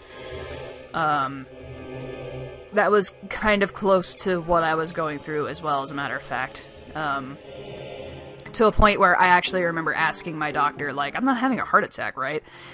And he was like, no, a heart attack, like, hurts. And I was like, well, this hurts. He's like, no, like, it hurts, like, it would kind of, like, you know, actually weigh you down, you wouldn't be able to function, kind of stuff. That's actually when I found out I had a heart arrhythmia, too. So, like, on top of all that, and then I find out that I have this deal going on with my heart. It's hereditary, actually, so... Totally get the feeling my body doesn't know what to do with the anxiety. Yeah. I mean, I don't want to say it is what it is, but yeah, sometimes anxiety is so intense that you can just feel the pressure everywhere. I carry anxiety in a lot of different places, like, in my body. And that's what sucks, too, about it, is that, like... I can sit here and be all distressed about how I feel it in my, like, my chest. But I also carry stress in my, I carry it in my back, and I carry it in my shoulders. Actually, I used to get migraines a whole lot. Aww. I used to get migraines super often. And, like, the thing with that is that, like, I would get these really bad tension headaches, and I would, if I didn't take care of them quickly— actually, I still get these now that if I'm completely honest. Oh, I carried you all the way over here, and you got you know what? Be sassy together. Good grief. What was I saying? I was thinking about this deal that I'm gonna have to do. Seeker the Goddess's guidepost. Press ZR to call me and guide me to my place of truth. Oh yeah, I love this. So, hey guys, all of you watching, I'm gonna wave at you right now. What? No. No. No. I wanna— okay. There we go. Small part of our life, she says. I listen to at least one of your audios a day. I feel like one of the best friends I have around. Oh my god, Tiff, thank you. That's really nice of you. It's kind of awkward going to the hospital like 5 and being like, I don't know if I'm having serious anxiety messing with my chest or having a heart attack. Yeah, I get that. Weighing your chest is freaky. Feels physical, but also more than physical at the same time. Yes. God, I totally get this. I totally get all of this. But yeah, so like if I don't take care of— oh yeah. Come on! So if I don't take care of, like, tension in my shoulders right away, then I get migraines from it. And I used to get those— God, I used to get those so often. So then I'd have a point where, like, if I wasn't taking care of those headaches, I would legitimately freak out so much that I could give myself a panic attack over whether or not I was going to get a migraine, and then I get a migraine anyway because I wouldn't do anything for my sore muscles. and it just, like, it would just, you know, one thing would lead to another, you know? Oh no! I'm sorry, dude. I didn't mean to do that. I'm so sorry, man. Do you even remotely trust me now? I just threw you off a cliff. Oh crap! Oh crap! No, come this way. Come over here. Come over here. Dude. Come on! Don't turn around. Just walk away. There we go. You still following me? Alright. I feel it with tension headaches so bad, plus back and shoulder pains. You ever feel so tight and wound up from the anxiety that your muscles kind of lock into place? Mine do for an hour or so. I've experienced... No, anxiety for me has never been, like, muscle-related. It's been, it's always been mental for me. What gets me with the anxiety is, like, the chest pains, kind of like we said before, but also, excuse me, kind of burped there, but also, like, my body won't tense up, but I will, I'll want to be small. I usually kind of curl up a little bit.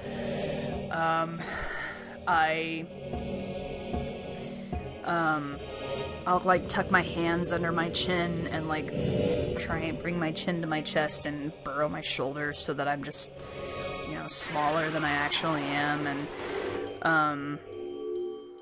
and then my mind, I have to, like, try and focus my mind and stop myself from just going into these riddles of things that I could convince myself of that aren't necessarily true.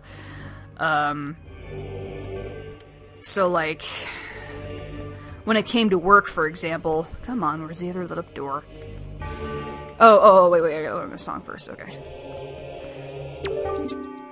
There appear to be markings that indicate specific directions. Yes, which means we need to pull out the Wind Waker. No. Look at it. There we go.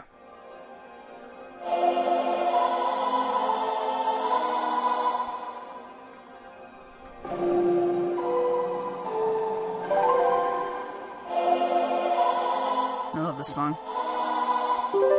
Headaches. I got a lot of those too. My high school attendance basically was a massive hole in it where my headaches started. Yeah. I notice I clench my teeth a lot when I'm anxious. You know, I actually do this thing when I notice when I'm starting to get anxious, what I do is I notice that I rub the pads of my thumb, index, and middle fingers together, just like in a circle. I'll start doing that out of nowhere, and when I notice I'm doing that, then I already know that I'm, like, already caught into an anxiety attack. One of the little habits that I have. Anxiety is mostly mental as well. It's just weird to have such a bad day where the pain in my chest was so bad I thought it was a heart attack, and it turned out to be anxiety. Yeah, I don't get those as often. My medications help me a lot where that is concerned. My kin wait beyond the doors, control them, and guide them to their places of truth to open the path to the gods. For me, aside from the chest pain and headaches, my body just itches. My nerves are burning, I feel like I need to run or scream or something, but I don't know why. Please don't consider it rude when I say all these answers are actually really interesting. I mean, like I said, it affects everybody differently, right? I don't know if anybody else has this, but I chew on my lips almost every single day to the point where they are almost raw to anxiety and anxiety attacks. Yes, I chew on my lips every day. I actually have been chewing on my lips during this live stream, as a matter of fact. That is a habit that I have had for years. I actually have, I actually kind of, like, nibble on the inside of my mouth as well. Like, the sides of my mouth have little scars on them from where I've bitten on them over the years. I've done that, too. Let's see, can I get you to where I can do that? And you, yeah, there we go. Although he's not going to be gone for long, so... Let's do this real quick. Knees start bouncing when I start to get anxious. Yeah, mine will do that, too. Mine will have, like, this phase, right? So, like, I'll do the thing with my fingers, like I mentioned, and then I'll, like, my knees will start bouncing as well. Ah, man, I knew you were gonna do that. It's a combination of things. I always have a hairband around my wrist when I'm feeling anxious. I start snapping it. Yeah, I know people who did that too. Yeah, it's something different for everybody. Scar tissue on my lips and inner mouth because of it. Yep. It is a long-standing habit I have, and I actually found out not super long ago that that's a common thing for people with anxiety disorders and stuff to do. That's just kind of the thing that they have. Can I call you from here? Are you just gonna fall? Oh, okay.